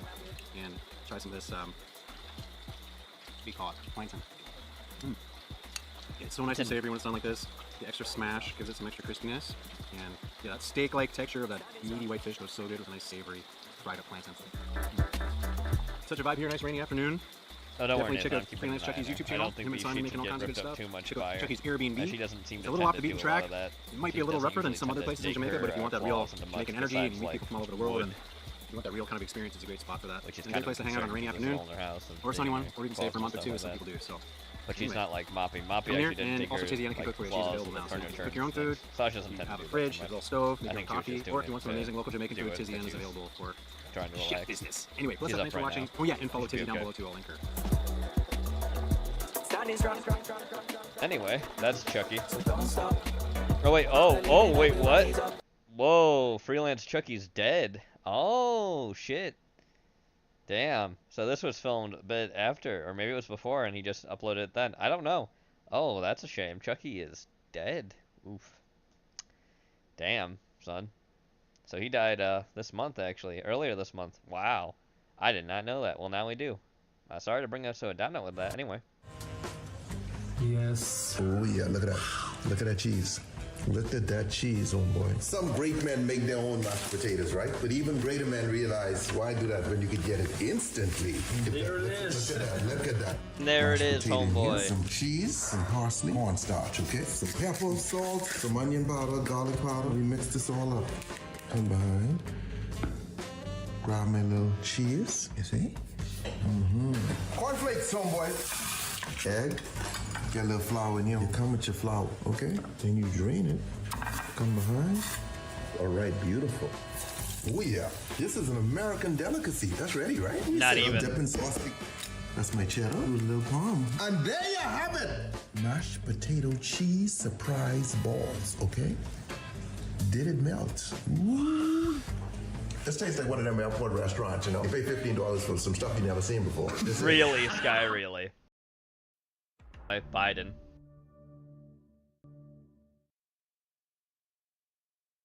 Senility in action. I know 4 years ago, as some of your speakers have already mentioned, it felt like one of those Saturdays. The pandemic robbed you of so much. He had a black Some of you college. lost loved ones, mothers, fathers, brothers, sisters. He's at a black college. Unable to be here to celebrate with you today. You missed your high school graduation. You started college just as George Floyd was murdered. Oh, God. And there was a reckoning on race. Reckoning on race. Democracy you hear about actually works for you. What is democracy? Does he look like a Black sour men are being pickle? killed in the street. What is democracy? Betrayal of broken promises still leave black communities behind. Communities. What is democracy? You have to be 10 times better than anyone else to get a fair shot. And most of all, what does it mean, as we've heard before, to be a black man who loves his country, even if it doesn't love him back in equal measure? It's the guy who wanted to put a black man in chains. The applause is so weak. Oh, brother, this guy stinks!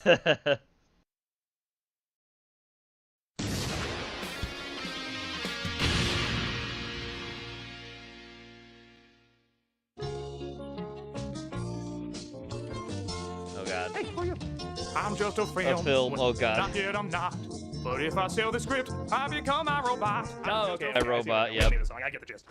Hi, I'm the visual representation of the film I'm about to review. Oh, and we're the visual representation of Hollywood. In a visual representation of a studio office / living room. With the visual representation of Kale Juice. Well, I have a script based on I, Robot, the classic Isaac Asimov anthology. What? I was thinking just like the book, we make the film an anthology, bringing in different directors to tackle different segments. No. Oh, let me guess. You want it to be just one story and fill it with action and give Will Smith something to do. That's not it at all. Didn't you listen to the song outside? No, but this is just always how it goes. Maybe you should have listened to it. Did you even read the script for the scene? Again, I thought I had the gist of it, so I just ran in and... That's a no. That's a no. Go back out there and return with the proper lines! Oh, okay. Actors. Oh, it's the same thing every time. They think they don't need the script. Doesn't he know that the script is the chart for emotional growth? Hello, I have a script for an Agatha Christie-style sci-fi mystery. Ooh, now this sounds interesting. A robot kills someone in the near future, and a human detective has to solve the case. It's like Roger Rabbit meets Blade Runner meets Low Expectations. Who? We could call Low it Expectations. Rabbit Runner. RoboHop. Rabbit Runner. At its heart, it's a detective story, but I'd be okay incorporating more action. Maybe Arnold Schwarzenegger is the lead? I think Will Smith would be better. Yes, Arnold Schwarzenegger would have scheduling conflict. Can you connect it to iRobot, though? What? Yes, I randomly want to make this iRobot. Really randomly? No, this can't be how it all went down. I don't even want it to be that much like iRobot. How it happened. I'm gonna Wikipedia this. And while we're on the subject of random things, how about the writer for Batman and Robin? Love it! Oh my God, this is exactly how it happened. And why don't we get the director of The Crow and Dark City? Oh, only if we force him to make it nothing like The Crow in Dark City. I'm very confused. We're very rich. And we'd like to keep it that way, so go make us more money. Spit spot. Hated that sketch, Doug. Sketch comedy, it's bad. So yeah, making this film was actually weirder than the film itself. Released in 2004, iRobot was a big hit at the box office, but mostly got mixed reactions from critics and audiences. At least, I thought it did. I also just said, speaking of Black History before we got to this. Everyone I knew said it wasn't bad, it was just there. 20 years later, it's not really a film people talk about, which is strange because it's based on a classic collection of sci-fi stories. Except, it wasn't. It was written as a detective film called Hardwire, and then, for whatever reason, the studio said, hey, let's make it iRobot. Because, movie. They threw in a few extra bits, like robotics, but basically just told the story the original script had.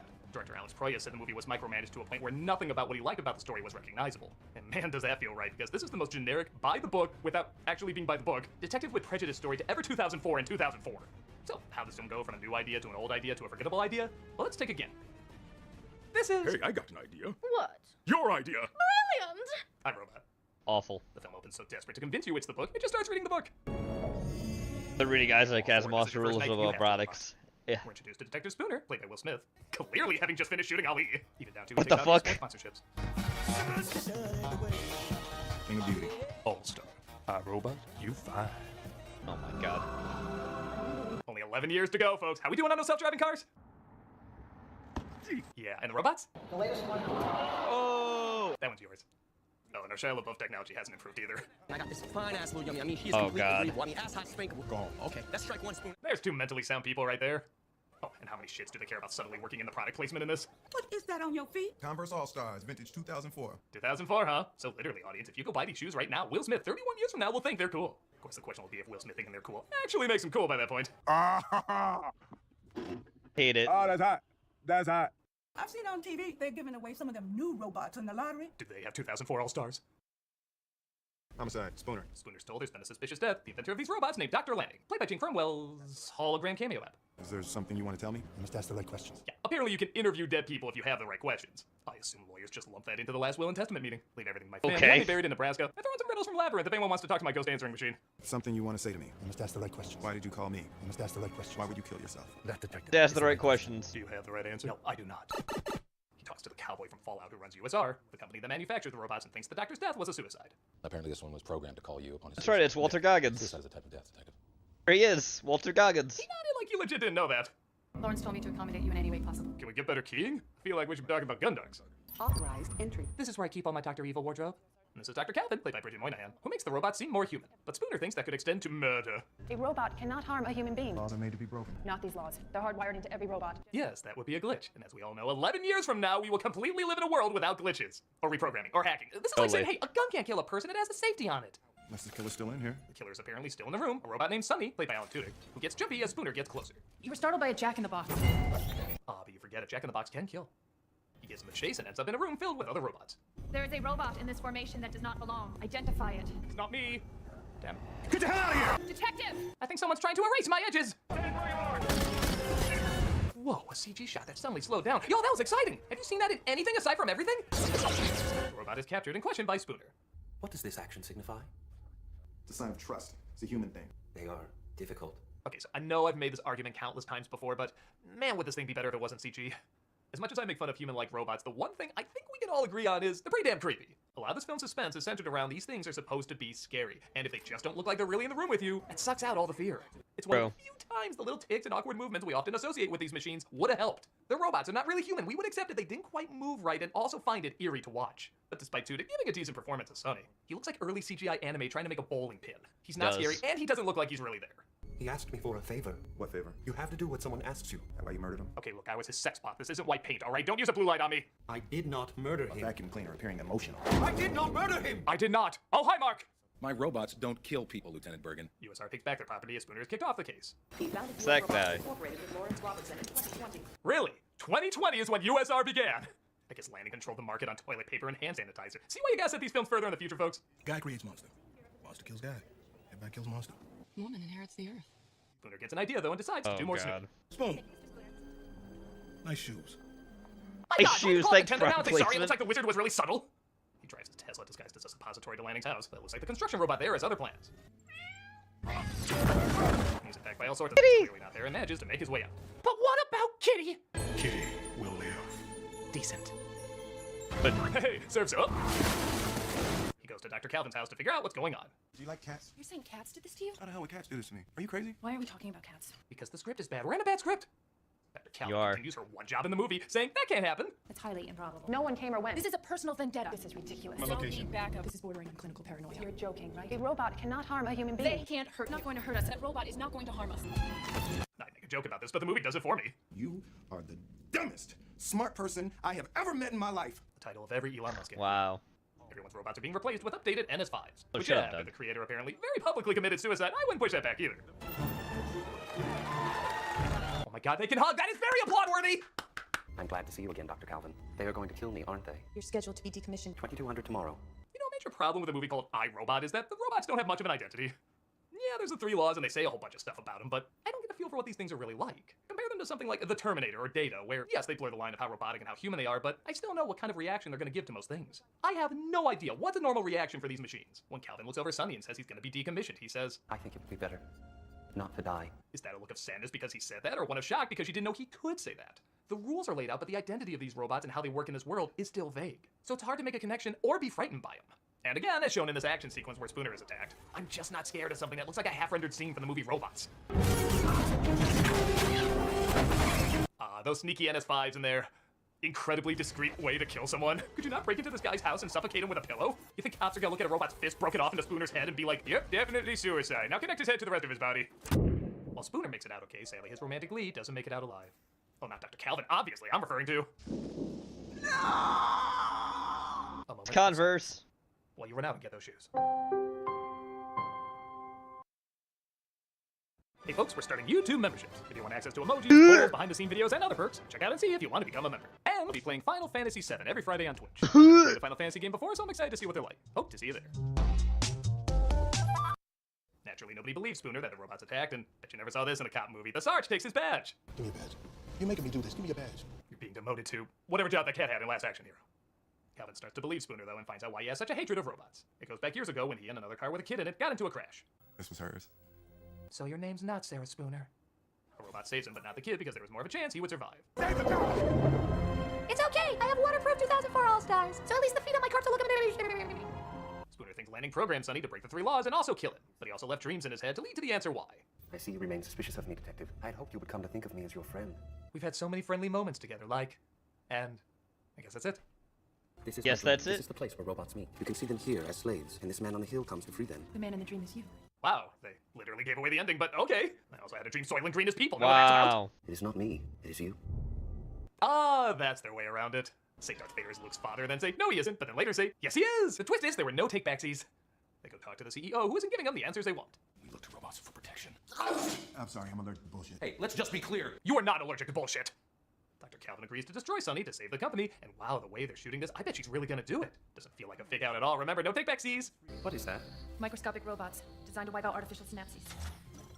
Will it hurt? I don't know. Can you feel pain? If so, why do we give you that? Of course, she switches him out with another one to keep him safe, but Spooner stumbles across all the old robots being destroyed by the new ones. Run! I don't even know if that's meant to be funny, but it's pretty funny. Roger! Roger! So all the robots start turning against the humans. Move now. I'm going to service. Jesus cannot save you. You're a Scientologist now. Scientologist. I'll give the movie this. That was an hour 20 without Shia LaBeouf. I kind of want to give it an award for that. Stop yourself. I'll give you 2 awards if you punch him again. Stop! Nah, I'll just do it myself. The little things. They make their way to USR, but figure out how to get in without being noticed. Service areas. No surveillance. Really? Because I feel like I've had surveillance. Wow. A lot of it. The CEO is dead, though, and it looks like Vicky, the USR computer controlling everything, was behind it all along. Vicky, whose combined screen time equals out to maybe a minute? Great payoff, huh? Agatha Christie would be proud. It'd be like Murder on the Orient Express. So You saw all the bad. suspects just pass by for a second on a railroad crossing. You charge us with your safekeeping, yet your countries wage wars. You toxify your Earth and pursue ever more imaginative means of self-destruction. Who's the real monster here? It's always us. Gee, I wonder if this was made in the W years. To ensure your future, some freedoms must be surrendered. But you forgot. Sonny seems to switch sides, but it does lead to one of the few cool moments in the film. I would prefer not to kill Dr. Calvin. Oh my god.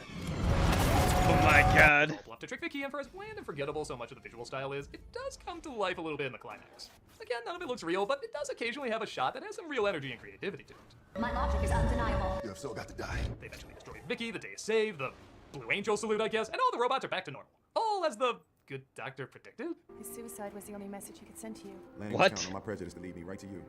So, prejudice works? The I feel like wait, that what? would be the moral Zootopia. Yes, see beyond your own hatred, but every once in a while, eat a bunny. Are you making a pass? Proceed as instructed. The robots are placed where the previous obsolete machines were, and, of course, Sonny is there to show them the way. All right, let's get this uprising started. And that was iRobot. A good idea is in there somewhere, but ironically, it wasn't human enough. When you really break down the story, there are some nuggets of concepts. If you told me the director of Dark City was going to bring it to life, I would say that'd be a brilliant choice. However, this feels like a movie that, like the director said, got micromanaged by charts, focus groups, and uninspired choices.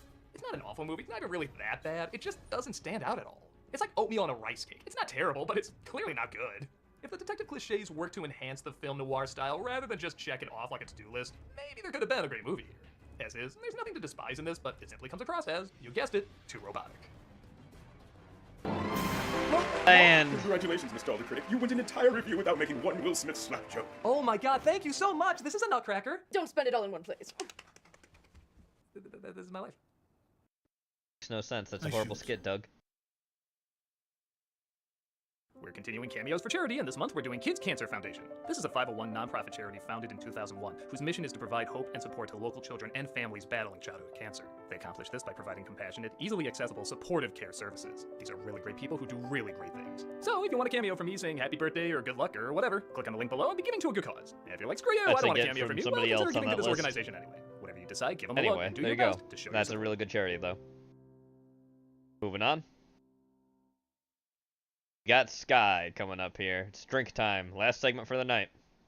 Fresh ground nutmeg, but who have fresh ground nutmeg, okay? Now, if you make it a painkiller... I don't know why that was sped up. Welcome to Booze on the Rocks, and today we're going to make a pineapple. Fresh ground nutmeg, but who have fresh ground nutmeg, okay? Now, if you're making a painkiller, you need Puss's rum. 2 ounces. Pineapple juice, homeboy, all right? Cream of coconut, okay? Very pina colada-ish, this drink. Fresh orange juice, homeboy. Everything fresh here, okay? Fresh. Except the pineapple juice. Okay? I grab my shaking tin. Put this in. And now I shake, homeboy, caramelize. Personally, I like the pina colada better. Pour this over. Don't have to use Puss's rum to make it, because that's kind of definitely trademark this drink. is the painkiller. Put a little touch more They did. ice. People really fresh didn't like that ground before. nutmeg, but who have fresh ground nutmeg, okay? Most of us buy nutmegs that are already ground. Tropical straw, but this too Seems like long. it's franchise crap, and you really shouldn't do that with Inside there like cocktails. pineapple on the side. Oh. Okay, keep the sun of my eyes. When we come out like that, homeboy. And there you have it, the painkiller. Amaranth, homeboy, amaranth. What is the amaranth? Come to our live show to find out. Welcome to Booze on the Rocks, and today we're going to make a pineapple blossom. Now this is basically a bourbon sour, but it's going to taste fantastic. It's actually going to be one of the best drinks you ever had. Now I came across this on Justin Sage's Instagram page called The Thirsty Whale. Scorpion and mold. you know what? It looks really fantastic. Now The drink itself has been around for a while, and there's a couple of the different bowl and variations. the drink, probably. I'm using bourbon in this. However, I've also seen it made with scotch. So, without further ado, make sure you grab your shaking vessel, and we're going to start this off with a little bit of lemon juice. So what you need here is a total of 3/4 of an ounce, or 22.5 mils, but you're going to want to make sure that you get these measurements accurate for this one.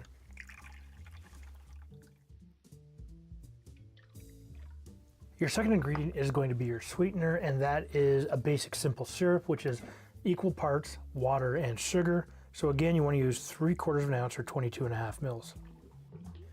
Your third ingredient is going to be your pineapple juice. Now, we're not going to use a lot of pineapple juice. I'm using a pure pressed pineapple juice, and I'm sure there are people that'll say, David, why don't you squeeze your pineapple juice? Have you ever tried squeezing a pineapple? It just doesn't work. You're supposed to juice it. Anyways, grab your pineapple juice. You're going to use 1 ounce, or 30 mils. Now, your next ingredient is going to be some bitters, and for that we're using some orange bitters. We're using Reagan's number 6. You don't need a lot, just use 2 dashes. All right, so now we're going to move on to our main spirit, and for that I'm using a Larceny bourbon. This is 92 proof, or 46% ABV. Use what you like most, and you want to use a full pour of 2 ounces, or 60 mils. Your next step in the process for this cocktail is to shake this with some ice. So make sure you get yourself a good scoop of ice. Fill the glass up almost all the way to the top. Give it a good seal. Flip it. Shake it with a smile. Shake it with that smile. Always, always. And you want to shake this for a good 8 seconds or so, and make sure that you actually get it in a little harder than I did with that, because it nearly came out while I was shaking it. So make sure you put some effort into smacking it down. So your next step is to, of course, put this into your glass of choice.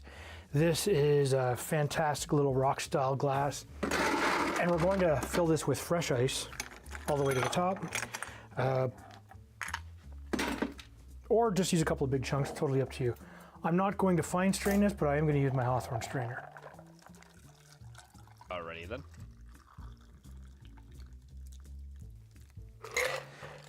Now, there is an optional ingredient that you can use that I didn't use, and that is a saline solution with 2 drops or a pinch of salt that should just brighten it up. However, having said that, I've seen it used both ways, and you know what? Less ingredients is sometimes better. Yeah, that's true. And this cocktail really doesn't need it. You've got the bourbon, it's there. You have the pineapple, a little bit of that lemon. Absolutely fantastic. If you like sours, take a look after this. After the recipe card right over here. Sea sours. Here you go. Simple recipe. Good shit. And at sunrise and how a Malibu beach. A Malibu beach. Or sky. Look at the frothiness about that. Ooh, would make this. Ice, homeboy. Strawberries, oranges, lemons, limes, kiwi. There's no base like Everclear, okay? You're not gonna go all in, but just get a little hit. Okay? I would use Everclear vodka, okay? Vodka. To cleanse your soul, cleanse your palate. A Malibu. Best smell ever. Malibu. Blue Hawaiian punch. Probably the same thing as the red, just more food color than this one. Mountain Dew. There it is. Give it a nice squeeze. That's how I pour it. Just squeeze.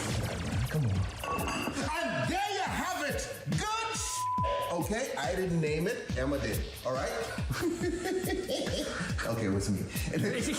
Get some of this up in your mind. It's delicious. All right. It's good. Speaking of Cobra, gee, I sure do wonder if he made a Skittles mead recently. Oh wait, he did. Oh God, here we go. The new trailer. Here we go. Definitely living in a trailer. That's how it looks. That kitchen layout, everything that you see there, it looks like a fucking trailer. He's in a trailer. Wine-making jar. He kicked out of one of those. So we're gonna start off with 2 Hi, cups Victor.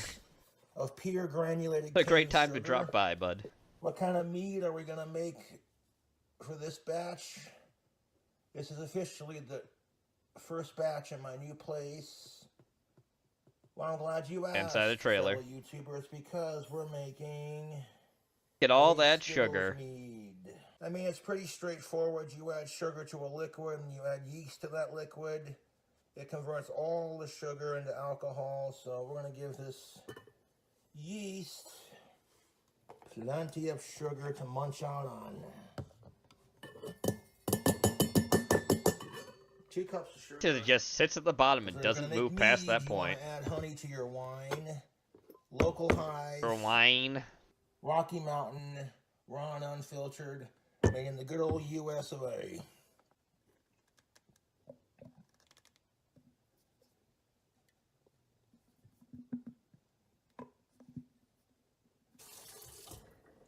And fill the honey thing up to about there.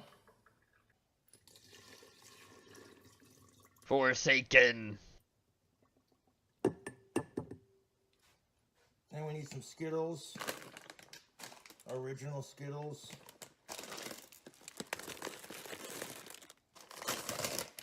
Will this actually make a Skittles flavored mead? No. I do not know. It will not.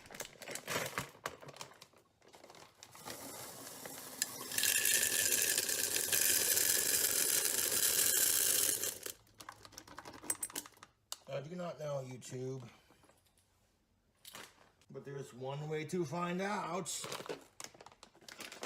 Should we go for another bag? Let's go for another bag. 2 family-sized bags of Skittles.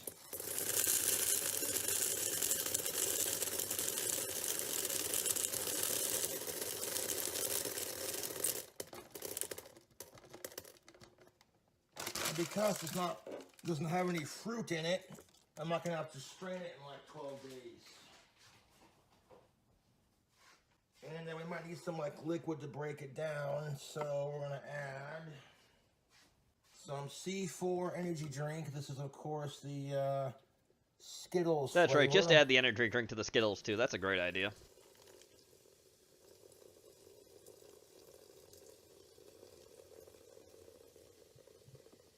Oh, I agree, Victor. It'd be bad. I agree with you too, Nathan, that you'd probably get into a diabetic coma if you're around Sky's or any Cobra concoction. Hi, Sash. Who's good, kitty? Can you jump up?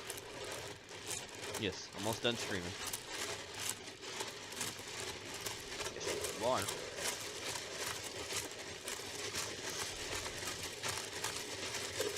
Yes. Oh god, look at it. Look at it! Look at what he's done. It's not good. It's not a good look.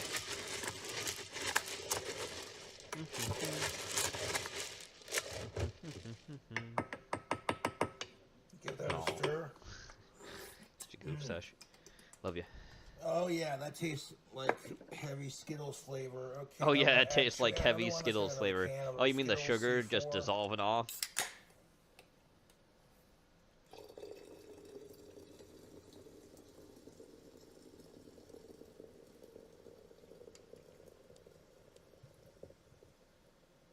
And again, I'm going to sit here and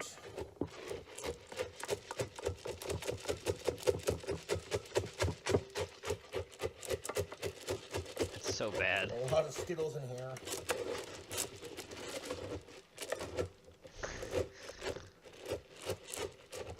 Like, it looks like it's, you know, like paint peeling off something.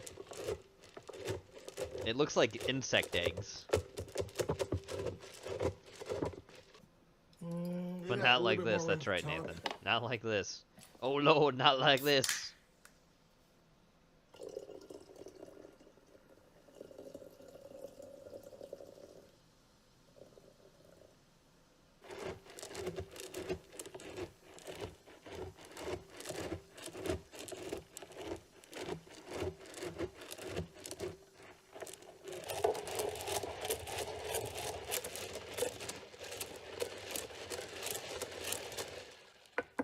I think these C4 energy drinks, they have like 200 milligrams of caffeine. Okay. So this will give our wine a little bit of caffeine punch. Caffeine punch? I don't think you want caffeine punch in your quote-unquote wine. Like and Skittles. meat isn't wine, you dumb son of a bitch. Turbo yeast that ferments in 48 hours. Oh boy. Or less. That way I can drink it right away, he says. Black cap full of yeast nutrients. 1 cap going in there. Oop. Hopefully that's enough. Like a shirt that says speed limit 420, right, chat?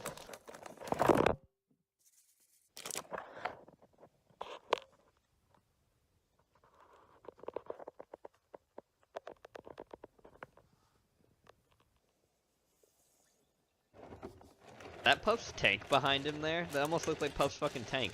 Your lizard's gone, my guy. But can you make Probably killed it or gave it away. Either way, Skittles flavored couldn't mead? handle that animal. I think I'm gonna find out the answer to that. You know, I think all that sugar's gonna dissolve anyways. I'm trying to get it as mixed up as I can. Alright, so I don't have my painter's tape unpacked yet, but I do have tape I can use. Because there is... I broke the cap. Normally you wouldn't have to use tape, but there's a crack on the lid. That's the only reason why I do that. I lost the cap for the top, so I'm using a water bottle cap. That works. So you shall see, YouTube, if this turns into a Skittles mead. I did leave a little bit of room at the top because it's going to foam and ferment. That might have been not enough room, but that's okay. If a little bit gets in the airlock, I'm not worried about it. So we'll stick this one for later on the fridge. And if your lid don't got a crack in it, then you don't got to worry about this last step. But my lid's got a crack in it, so I got to tape it here.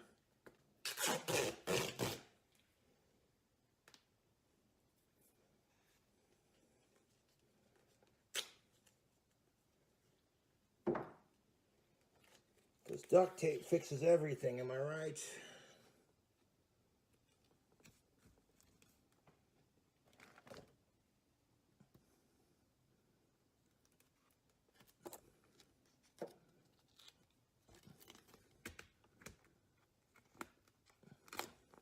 Oh, he's an idiot, Nathan.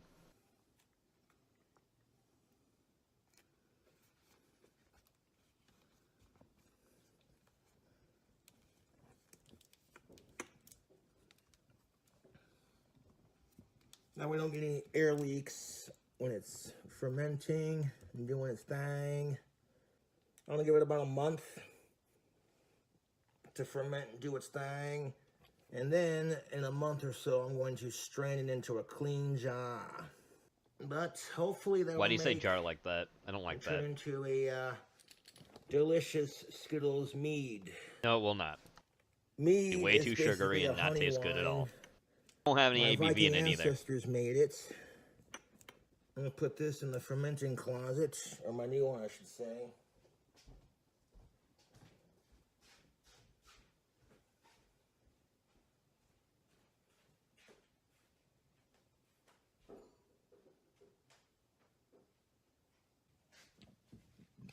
Your head's a fermenting closet.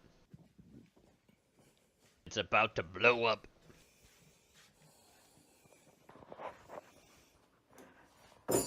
Oh, there's Sean. Hi, Sean. Who's that asshole sitting there? There it is. We'll give that a month.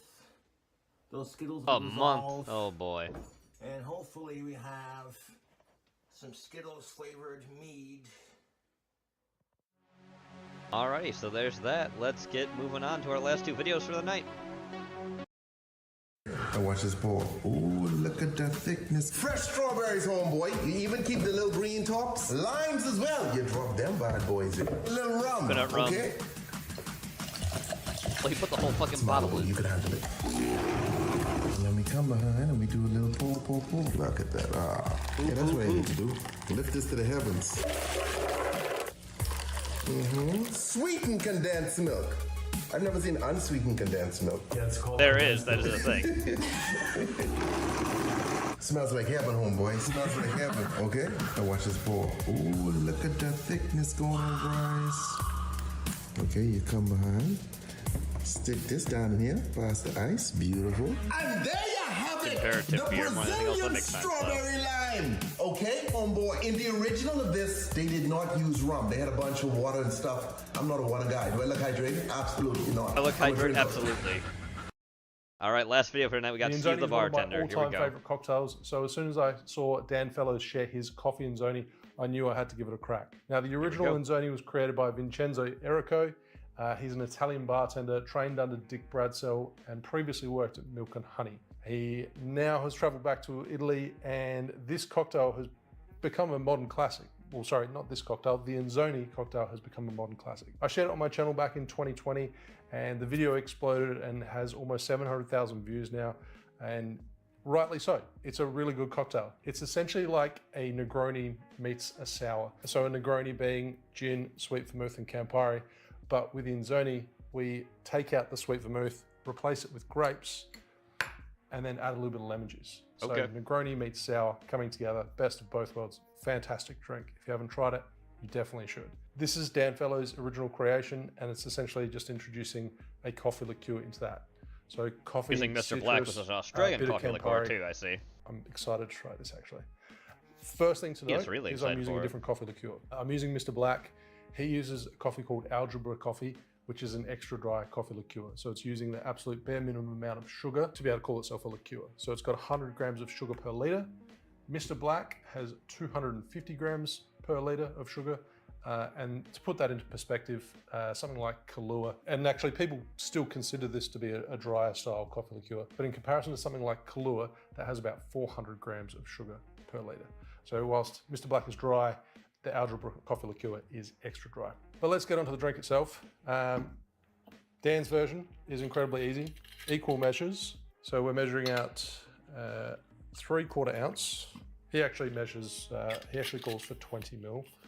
But I'm just gonna do it so it's easy for those that use ounces. 3/4 ounce, sorry, first ingredient was a London dry gin, something juniper forward, 3/4 ounce of Campari, and 3/4 ounce of coffee liqueur.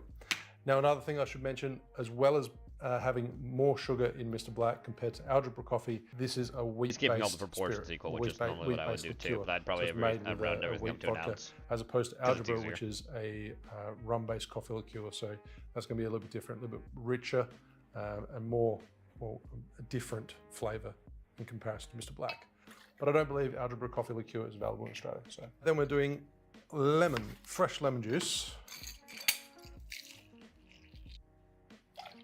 3/4 of an ounce of lemon juice, and I almost forgot the actual main ingredient, which was the grapes. Bottle them, 6 to 8 grapes. Bottle them in. So Dan calls for 1/3 of an ounce, 10 milliliters of a light Muscovado rich syrup, but because we're using Mr. Black, which has a little bit more sugar in it compared to Algebra, we don't need to add that sugar in there. I'll keep a reference to Dan's original video in there so you can go check it out. That's cool. In case you are in the UK, in case you're using Algebra coffee liqueur instead, then you can follow his recipe. But we are adding saline solution, 1, 2, 3, 4, salt solution. 5 drops of a 4-to-1 saline solution. So it's going to bring out those brighter notes, subdue that bitterness from that Campari. Going to add ice. Give it a shake. I'm Shake excited it up, Steve.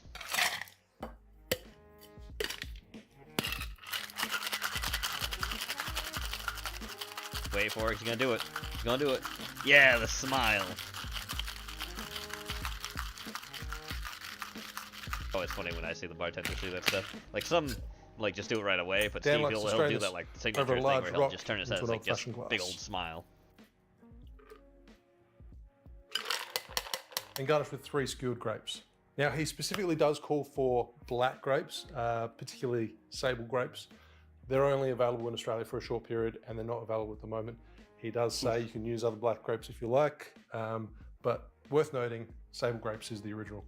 There you have a coffee Inzoni. Now, admittedly, this is not the prettiest looking drink purely because of the color of coffee liqueur and Campari, but I'm sure it's going to taste. That's kind of look like crude oil. Spot on. Cheers.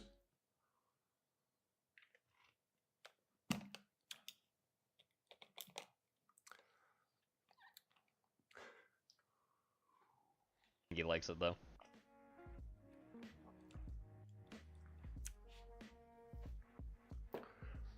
Yeah, that's a great drink. That's really good. Obviously, You get that bitterness with the coffee.